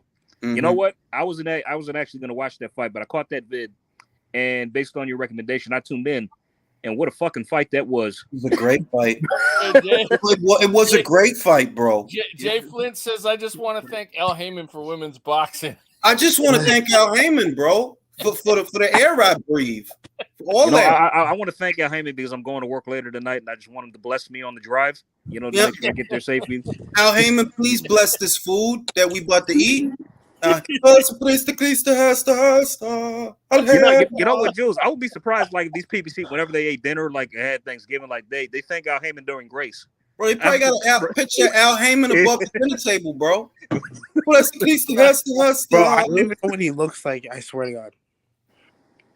Yo, you don't know what he looks like? I don't know what he looks like. I'm not. Sure. I Google image him, but I'm not sure if it's him because I've never seen him. Nah, Al, like, he's a tall guy, skinny guy. He's tall and skinny. Kind of looks like a lawyer, to be honest, because he comes from. I don't know if he has a legal background, but he looked like a lawyer. Tall, skinny guy. That guy's probably standing. It's not even probably him. Bro, you know what? Al Heyman probably floating above this apartment, watching us. If the feet is cut, like, oh shit, I'm like, oh damn, you got us. Like Magneto and shit. Like, you know how Magneto, he don't fly, he just float. Like he glide. That's what he do. He be like that. Like, he'll come to the shit. Al Heyman, yo. For real shit, like, you can't. There's the other thing with Alexis that I guess that I rubbed Sawab the wrong way is that, well, you can't criticize those guys for being partial to a don't get me in no trouble playing no copyrighted music.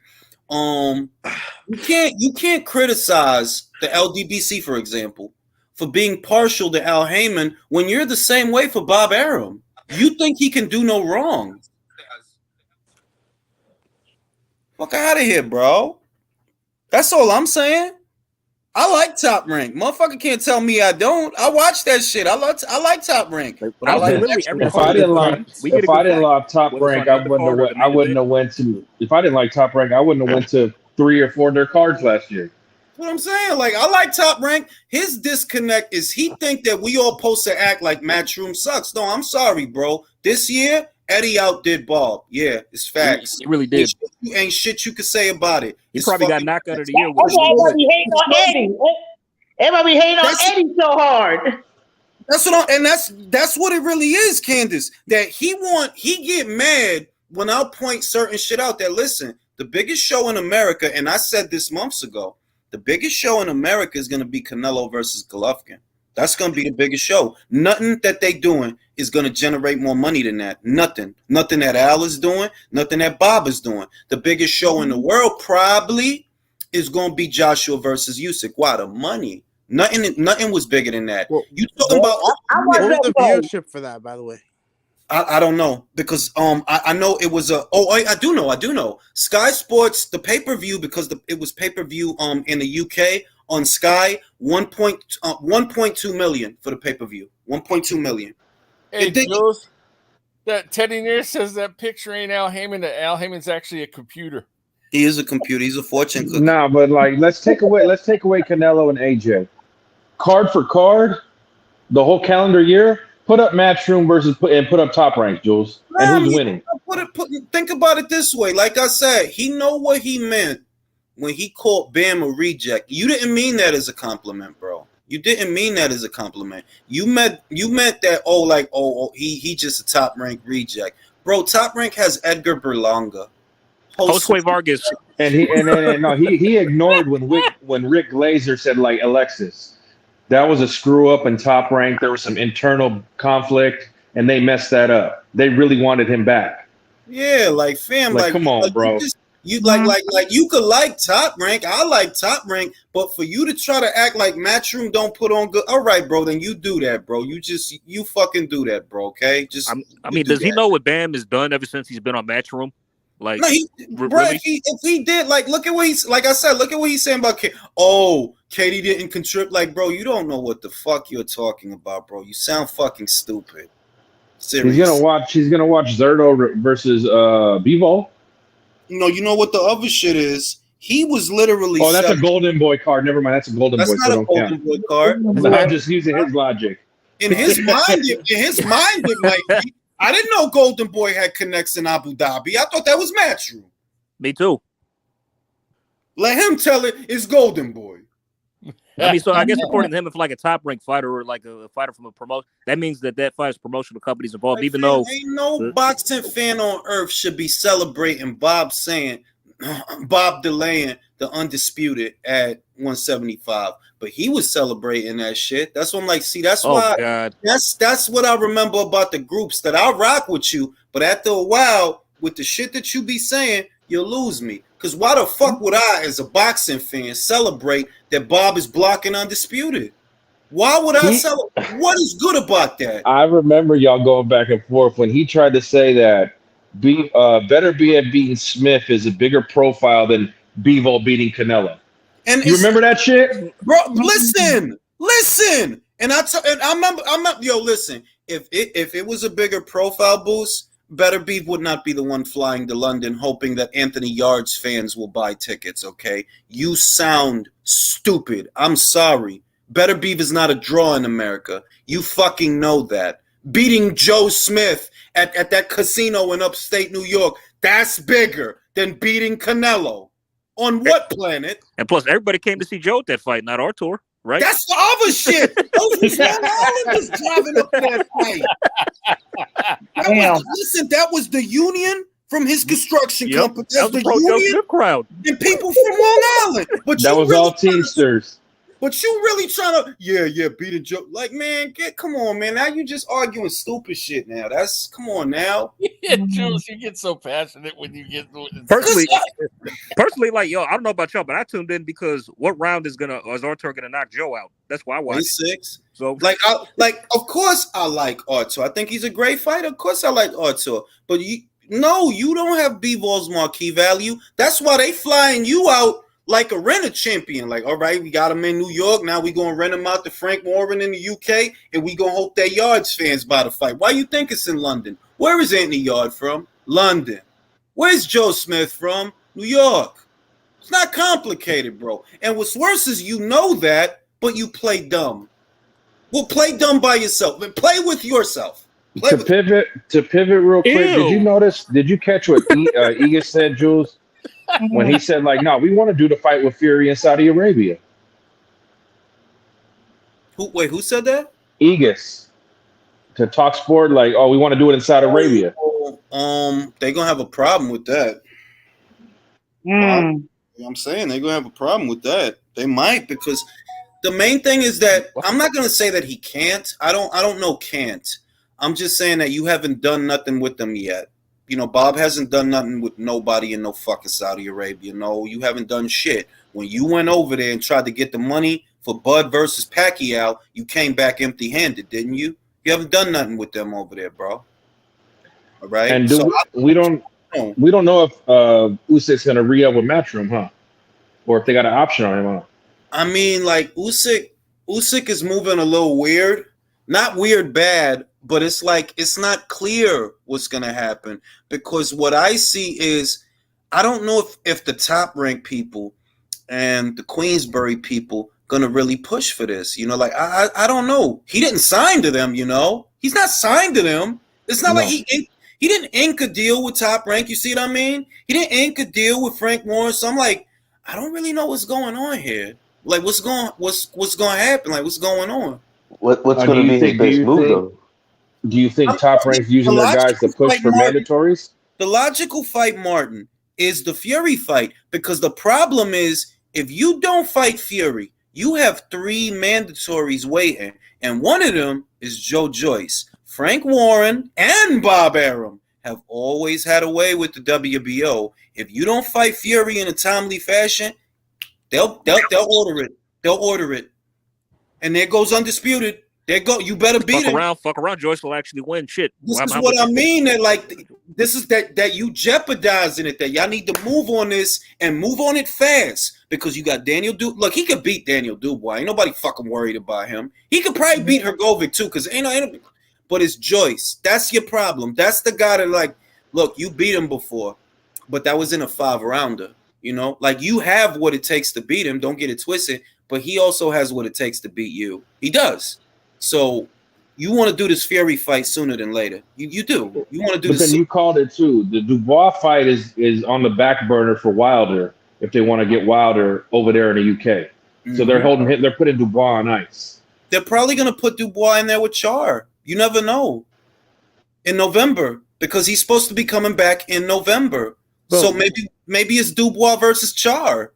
Bro, who is fucking Char? Like, I've never even heard of him. Bro, he's a dude who used to get knocked out a lot in the Klitschko era.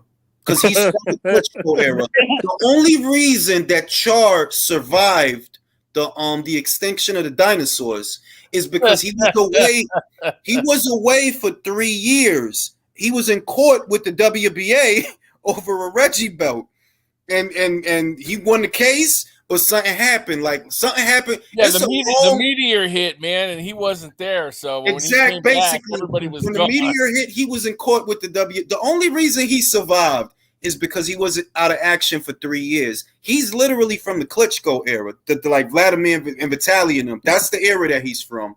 But he survived all of that because he was away for like 3-4 years. It was some crazy number. And now he here, and he looked like Van Damme and all that shit, bro. That motherfucker looked like Jean-Claude Van Damme, bro. There you go. I knew that was coming. There you go. You know what I'm saying? Yes, bro.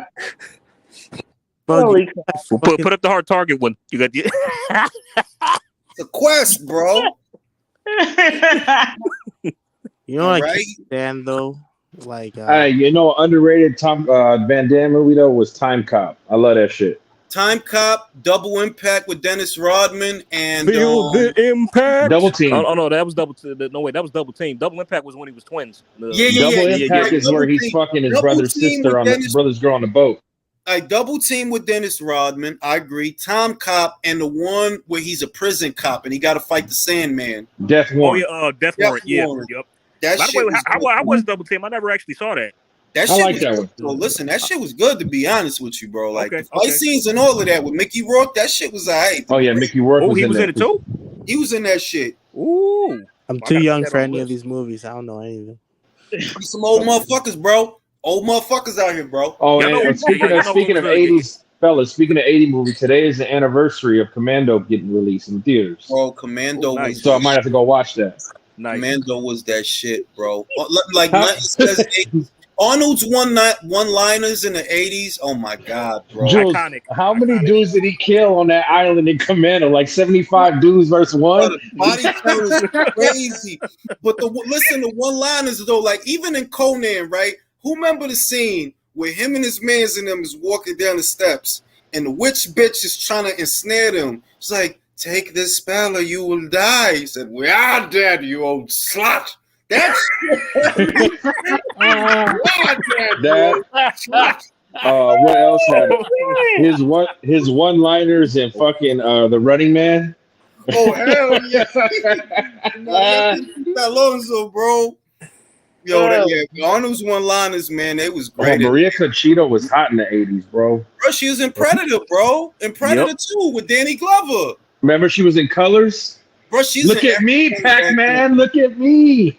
When she was a chola. Everything back then. Yeah, she's a chola, bro. That was like her typecast character This back is then, me bro. too, Pac-Man.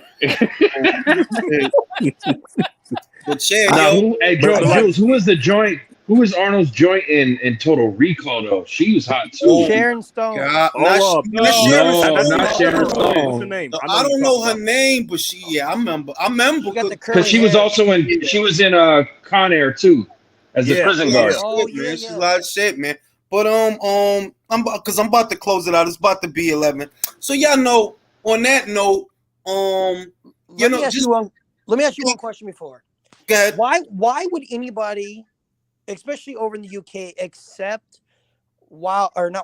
Fury to fight basically a no-name has-been journeyman as an acceptable fight with like a fight with Usyk and Joyce and so many other people he could fight? Why would that even deem to be acceptable in any sense whatsoever? Well, I'll tell you what. This is a crucial point in the reality that we know, right? You see, there's the reality of some people on the internet that, they'll go with it. They won't say anything. But then there's the real reality where people have to spend real money to see a fight.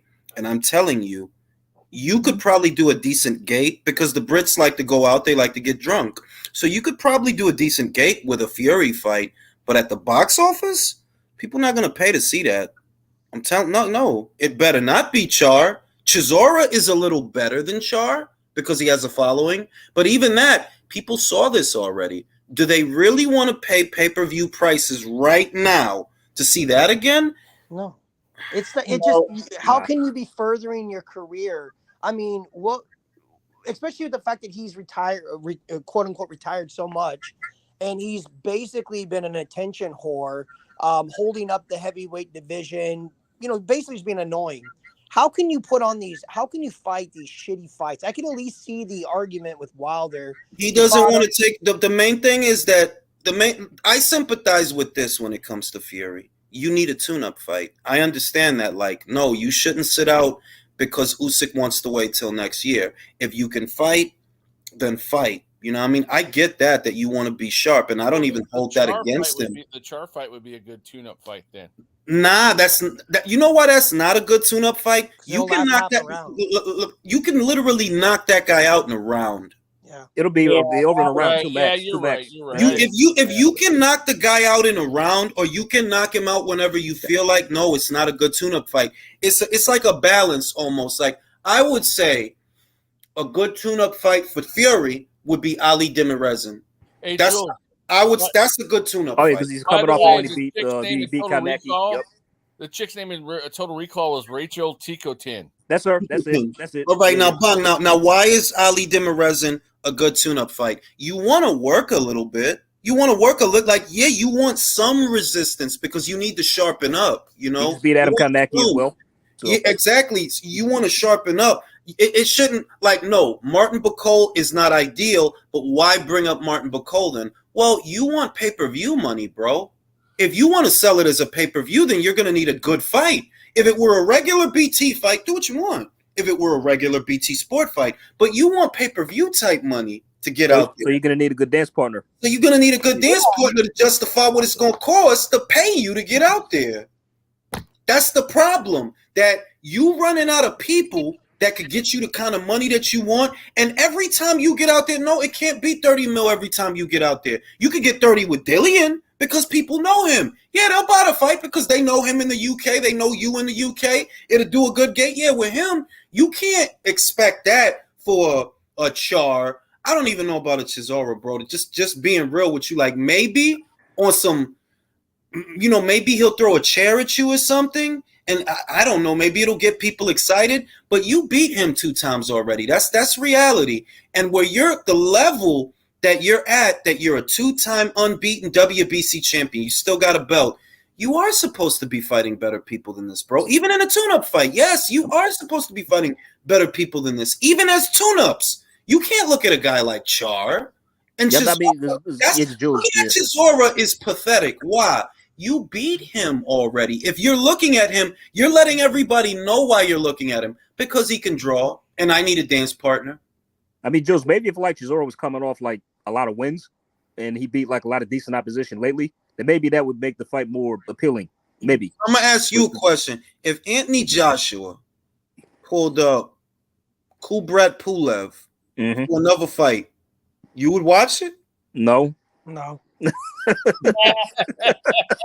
Last time he fought Chisora, he forced him to quit in his corner. Yes, I remember. That's why this is pointless. Yeah. That, like, he did beat him already. You're right. Let's be perfectly clear here. All right. You want a box office fight. Like, I'm gonna just take it for what it is. You want big money, so you want box office. Okay, now who are some good box office opponents that the Brits will look at it and say, okay, I like that? Martin Bacol. Yep, just upset Tony Yoka. Beat the shit out of Tony Yoka. Dog shit out of Tony Yoka in France. The dog shit. All right? Jarrell Miller. Why Jarrell Miller? 1, he's American. 2, he has a big fucking mouth. 3, you can beat him. Yep. But it'll help you sell it. And that's the main thing, that you need somebody that's going to help you sell it, because you want box office money. You know, you don't want regular BT sport money. You want box office money. Okay, well, Char isn't. Come on, fam. Char, come on now. What has he done the last, like, 3 2? Like, has he fought at all? Like, who the fuck want to see, bro? Who the fuck want to see Char, bro? And I don't even know if they're serious about Char, because I'm like, look, somebody at BT Sport in that office is going to approve Char for a pay-per-view? No way. So you get Chisora, which is like, all right, that makes a little bit more sense. Like, I could see someone saying, yeah, we'll try to sell this, but you beat him 2 times, bro. Like, literally, in the boxing sense of the word, you literally beat him 2 times, bro. What are you doing? Why would you fight him again? For what? That doesn't make sense. And the analogy that I brought up, that would be like if Muhammad Ali fought Cleveland Williams 2 more times at the, like, why are you fighting him again? You knocked him out. Like, what's the point of this? There's other people to fight, and that's the truth. Agit Kabayel would be more respectable, but not as well known as Derek. Martin Bacoli, people would like that because, like, yo, Martin Bacoli just beat the shit out of Tony Yoka. This is a fight like this. Yeah, but high risk, low reward. High risk. Like, yeah, this is a high risk to you. Who's the other guys I brought up? They mentioned Andy Ruiz. That won't happen. Andy Ruiz is on the shelf for Wilder. That won't happen. No. Because they mentioned him, but like, bruh, he's on the shelf for Wilder. Forget about it. If Wilder beats Hellenius, that's what's next for Wilder. They're not gonna send them over there for Fury. They're not gonna do it. They're not. For God's sakes, they wouldn't even let him fucking fight Tyrone Spong. You know what I mean? Like, they're gonna send him. No, they're not gonna send him to Fury. They want Wilder to knock him out.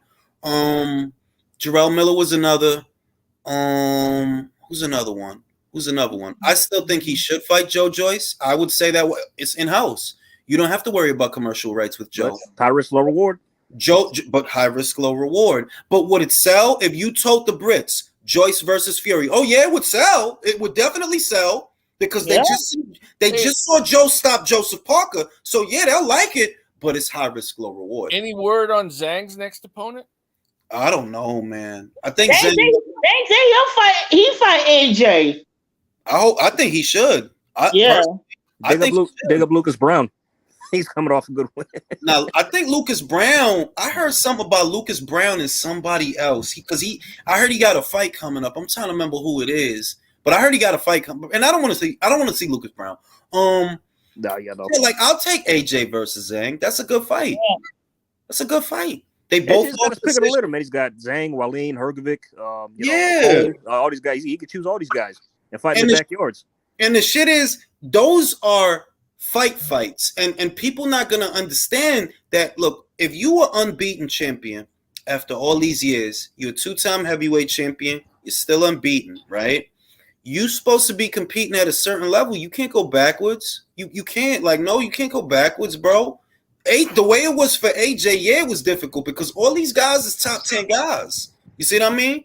But that's why the fight's sold. If he go in there with Usyk, there's a chance Usyk is gonna beat him. Yeah, there's a chance Usyk is gonna beat him. With Povetkin, it's a chance he's gonna pop him in the face with that fucking left hook. It's a chance that he could chin him. Povetkin is a dangerous guy. People didn't appreciate that fight until you see him knock out fucking Dillian White. Then you really, that's a dangerous little fat motherfucker. Don't let him hit you because he's a dangerous little fat motherfucker. He will hurt you. You know what I'm saying? It's like Michael Hunter. That's who I was thinking. Michael Hunter. That's who I kept forgetting. Michael Hunter was supposed to fight Huey Fury, but Huey Fury got long COVID. So since he don't have a fight, why not? Why not him? Exactly. Why not be able to take the fight? Because remember, the money you want is the reason it has to be on pay-per-view. Well, if you got to sell a pay-per-view, it got to be good, bro. Otherwise, you're going to have to take a pay cut. Simple as. By the way, Jules, right quick, speaking of Hrgovic, like now, after seeing how he did against Zhang, him versus Alan Babbitt doesn't seem so bad now, does it? No, he would knock out Babic. What bothered Hrgovic about Zhang was that he was a southpaw that was high level. That's what bothered him. He'd knock out Babic. I'm still picking the win, but I think the fight would be more competitive than I realized. It was the way Hrgovic turned away in the fight after he got hit. Hit like twice. He did that twice. That's a bad sign. But if you watch it, go back and watch it. It's the angle that Zhang is coming at him from that really kind of fucked him up. That Hrgovic's best punch is his jab. If you put he just does this bullshit with it. He doesn't shoot it. He just does this bullshit with it. And because Zhang is getting out there and shooting his shit, it was fucking him up. The angle of the shit was fucking him up. If you get Hrgovic in there with a couple of other guys, he'll get back to looking at how he was looking before, which wasn't great, but it was effective. And because AJ just fought a southpaw in Usyk, right? Oh, we'll go in there with Zhang. He's a southpaw. Hey, the other day I saw Tommy Fury was gonna fight somebody, but I forgot who it was. Did you happen to see? Oh yeah, I seen Jason Mambo. Yeah. Who is that? God, what a Fredo, man. Tyrone Woodley's off, huh? He's not. I mean, it's better than I don't even know if it's better than Tyrone Woodley, to be real with you. It's not. It's not. Not like he looked like he looked like who's that dude that Britney Spears used to date, man? Kevin Federline. K-Fed. He looked like K-Fed. Like all he needs is the fedora. Look like K-Fed, yo. That's hilarious. I'm mad y'all knew who I was talking about. Yeah, we know K-Fed. Sadly, I wish I didn't. Motherfuckers knew exactly what I was talking about. Like he was such a huge clown, it's impossible to forget him.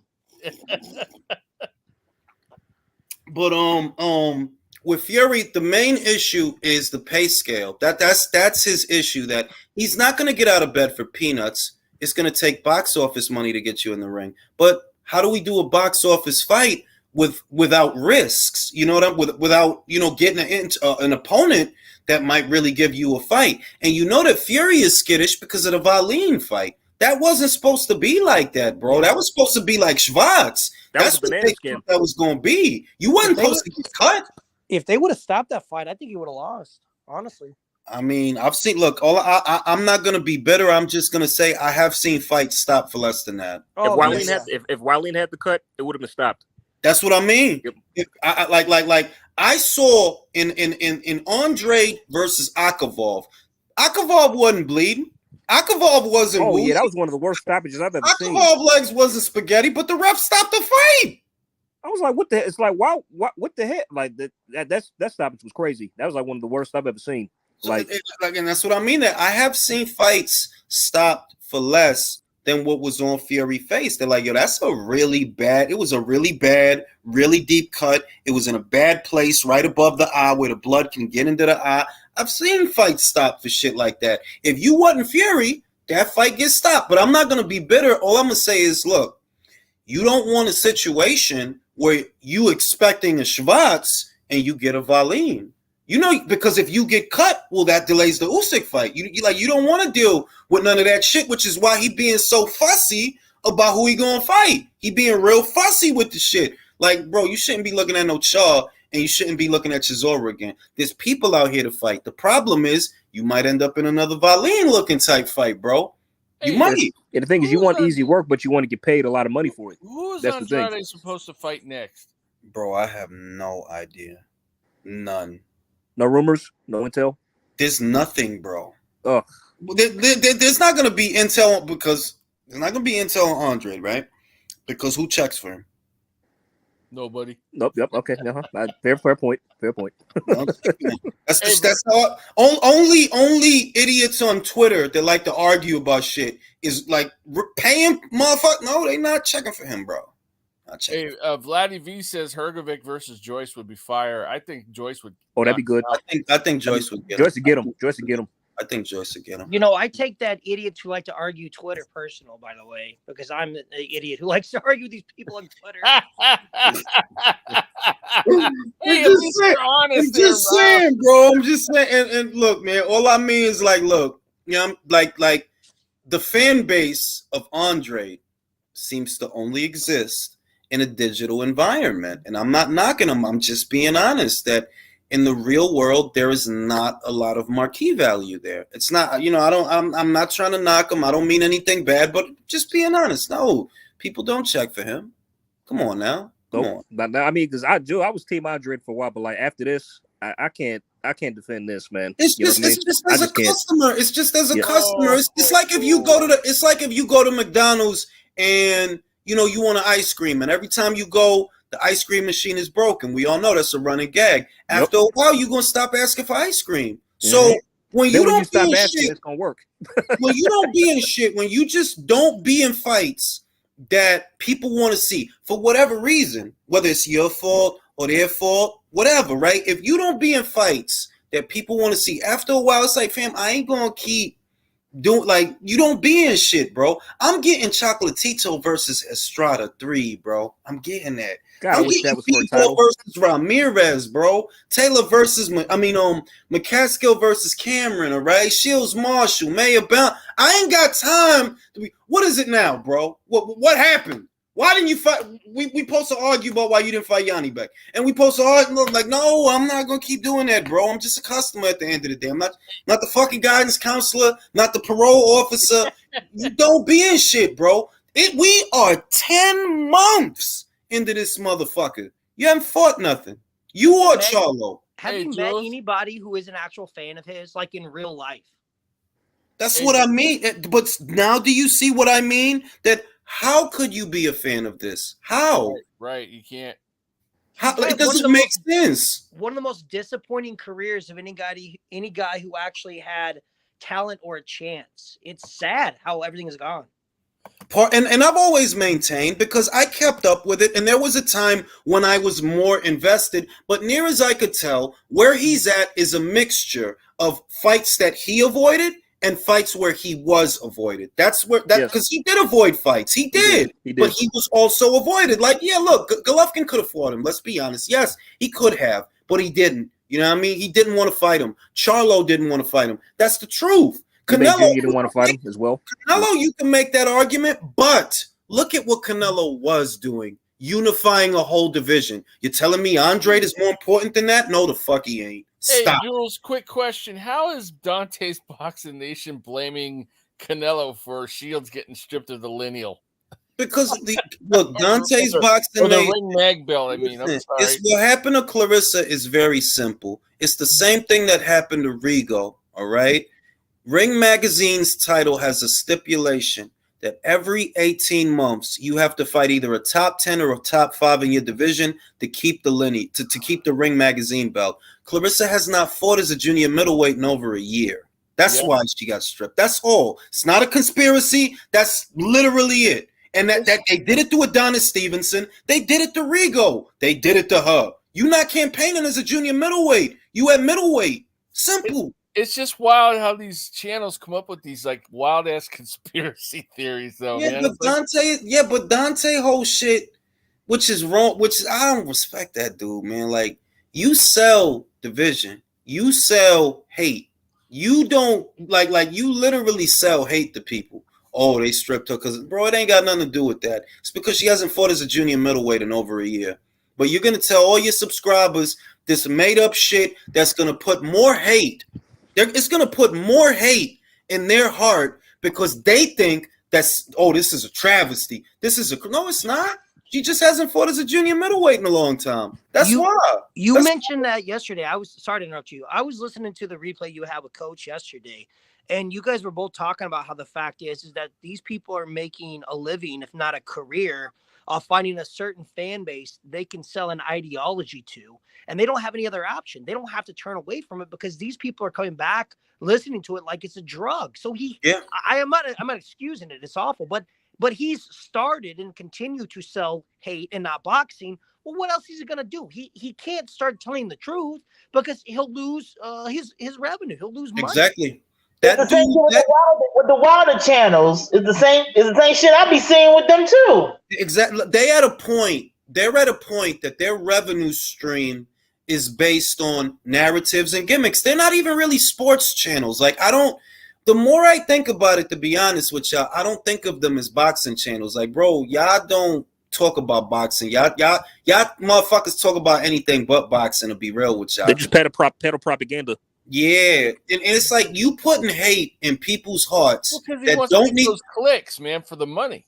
You putting hate in people's hearts that don't need to be there because you lying to them. One, did they do something wrong to Clarissa? No, it's just that you haven't fought as a junior middleweight in a long time. So you can't hold that and be up there at motherfucking 160. No, you got to defend it at 154. You haven't. Your last fights was at 160. So that's all. It ain't like some big shit. It's some simple shit. But let these motherfuckers tell it. You're going to put hate in people's hearts, lying to their ass, and create more division. You know what I just thought of when you talked about that? I hope this channel gets away from boxing and we become the church of Al Heyman. The religion of Al Heyman. That's what it should become. They should become the worshiping and the appreciation of Al Heyman. That's what we should really be pushing on this. That's a great idea. Yeah, Jules, your super chat should go to the Al Heyman pulpit.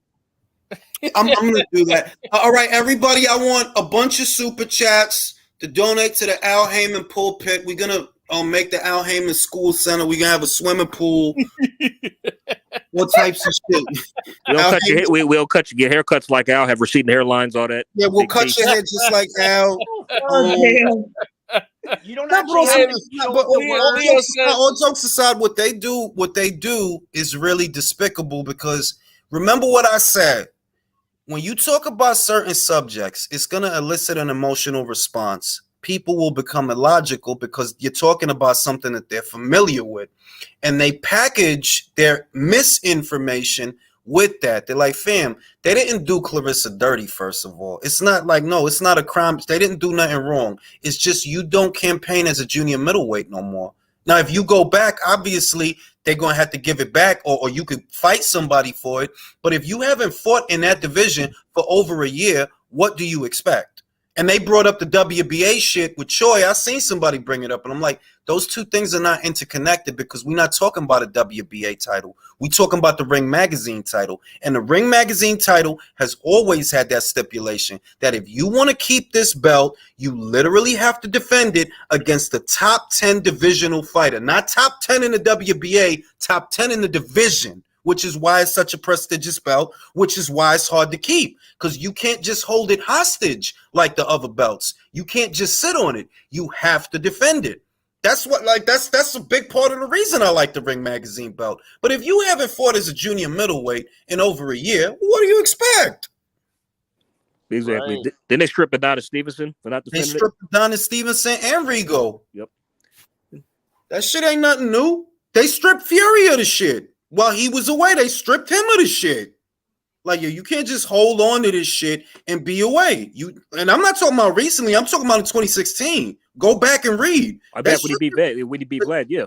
They stripped, like, you can't just sit on it, bro. You have to defend it. You can't just sit on this. Like, nah, that's why I like it better than the WBA. Because if you got the WBA, well, look at Choi. This fucking broad ain't fought in over a year. They ain't saying nothing. They ain't even order her to fight no mandatories.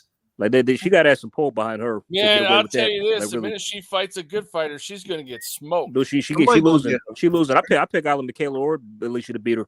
Somebody gonna get. I know somebody gonna get her. Somebody they gonna put her in a position where she gotta vacate, and she probably will. Yep. Because, I mean, she's back to the corner. It's like, I mean, she got to have some pull behind her to be. If she don't cash out with the winner of this weekend's with the winner of Baumgartner versus Mayer, if she don't cash out, somebody, if it's not Persoon, it's gonna be the German girl, but one of them is gonna get her. It's only a matter of time. After that, then if she doesn't want it, she vacates. Mm-hmm. She could stay with her WBF belt, whatever that shit is. IWIB with the Lord. Yeah, the WWE belt, whatever that shit is. Another Reggie belt. It's real shade. But yeah, man. So look, we got kind of Benn versus Chris Eubank this weekend. I'm not gonna lie that I don't think I'm being very logical when it comes to this fight, because it's kind of an illogical fight. It's a little bit illogical for a welterweight to, just decide, I'm gonna go to middleweight and I'm gonna fight a middleweight. You know what I mean? I'm just hoping, I'm pulling for Benn. I don't know if he can do it, but I'm pulling for him. That's the most I could say. I can't break it down because there's not a lot to break down there. We never seen Benn as a middleweight. We never seen that before. We know how he fights. He's offensively minded, but you stand in this guy's face a lot, he might knock your little ass out. You know what I mean? There's a lot of unanswered, just questions about this fight. It's like Julie said, like he's moving up to middleweight. How will he punch? Like, how will he take punches? Chris, will he be drained coming in? Will he be weak? You know what I mean? Real shit, because he coming in at 57, and he can only rehydrate to 10 pounds. So yeah, 10 pounds. I don't know, man. He been eating cookies and shit. I heard that Eubank blew the weight, man. He's coming in over. You heard that? Yeah, somebody had posted that, man. I mean, I don't know. When's the weigh-in? When's the weigh-in on Friday? The weigh-in's Friday, right? Yeah, the weigh-in is Friday. I think so. But they do weigh-ins. There's no title on the line, so there won't be any because the WBC does that shit. They'll do like a couple of weigh-ins leading up to the fight, but there's no title on the line, so I don't think they're doing those. But like, see, man, stuff that Eubank has been doing, it's like my head is saying Chris, but my heart is saying Connor. But like when he's saying stuff like, I'm training myself, I'm doing it, I'm not taking him seriously. It's like, but are you really serious? Like, are you being for real right now? Like I said, I don't even know. Julito, he not with Roy for this one. He not with Roy. He not with Roy for this fight. He said he trained himself. So, you know what I mean? Like, didn't he used to do that in the past as well? That's what I'm saying. But look, when he knocked out Avni Yildirim, he was training himself. Oh, that's what I'm saying. That's what I mean. And I'm like, I don't know, because the old Ben, he beat the shit out of Arthur Abraham. He's old as shit, but he did beat the shit out of him. And he did knock out Avni Yildirim back when he was training himself. So I don't know. By the way, Jules, let me ask you this: like, what style do you think Eubank is going to employ for this fight? Do you think he's going to go back to fighting the way he used to? Eubank doesn't have a style. I mean, just like I used to fight like just aggressive punches and bunches. You mean like if he's going to be the old Eubank? The old Eubank, yeah. Perhaps because he's training himself. But I'm just saying that the old Eubank, he didn't have a style. He didn't even have a fucking jab. Like he didn't have a style, bro. I mean, he was just. I mean, to me, he was just come forward, were kind of aggressive, like punches and bunches and stuff like that. I mean, not this new Roy Jones Jr. crap he's been doing. So yeah, like it wasn't really like a style. Is like when you see a pressure fighter, you know, you're gonna notice. All right, well, pressure fighter. What are the characteristics of a pressure fighter? They always want the fight to be in the pocket. The really good ones slip punches, move their head. They throw short jabs. They're always coming forward. Not particularly good on the back foot. Not particularly good moving laterally. That's what makes them pressure fighters. That they want the fight to stay a fight constantly. A pure boxer, they always want it to be one at a time, moving around, 1 and 2 at a time, moving around, nothing crazy. Boxer, puncher, a little bit of both, but they go for the knockout. Maybe they're a counter puncher, maybe they're not, but they go for the knockout. The boxer puncher go for the knockout. That's the tried and true characteristic of a boxer puncher. Like you can say Canelo is a boxer puncher, even if he don't knock you out. You know he's trying to, though. You know he is trying to knock you out. Yep. Yeah. Yep. I don't know, man. Motherfucking Eubank could just go in there and just throw a bunch of shit. Like that's his shit. He just throw a bunch of shit. It's kind of like when he fought, he had no ring IQ. He just did what he did, like in the moment. You know what I Yeah, mean? the best fight to understand Eubank and that he doesn't have a style is the George Groves fight and how lost he was. It's like, fam, like what the fuck are you doing? I mean, at points it seemed like he was like just dancing around George. Like with his dipping his head, leaning like, what, bro? What are you doing? He was trying. I remember he was trying for like lead hooks, like how Roy Jones used to throw lead hooks. You remember because Roy was fast and athletic, and he had hops. Because Roy used to on his downtime, he used to ball, so he had hops. He could jump and throw a leaping hook. I seen Eubank do that shit in the Groves fight. This was obviously years before he linked up with Roy, because he only linked up with Roy during the pandemic. But he kept trying to throw lead hooks. I'm like, bro, what the fuck are you doing, bro? What are you doing? Like, I mean, I get the feeling that this might be a huge mismatch. The only thing I don't know who's going to be a mismatch for. What? I just hope that Benn finds the spirits, the Australian UK power spirits, because he was raised. He needs his dad's old school energy. That's what he needs. Kangaroo energies, the Dark Destroyer energies, and all the Earl Grey and brown sauce in the country. It just all converges in his fists.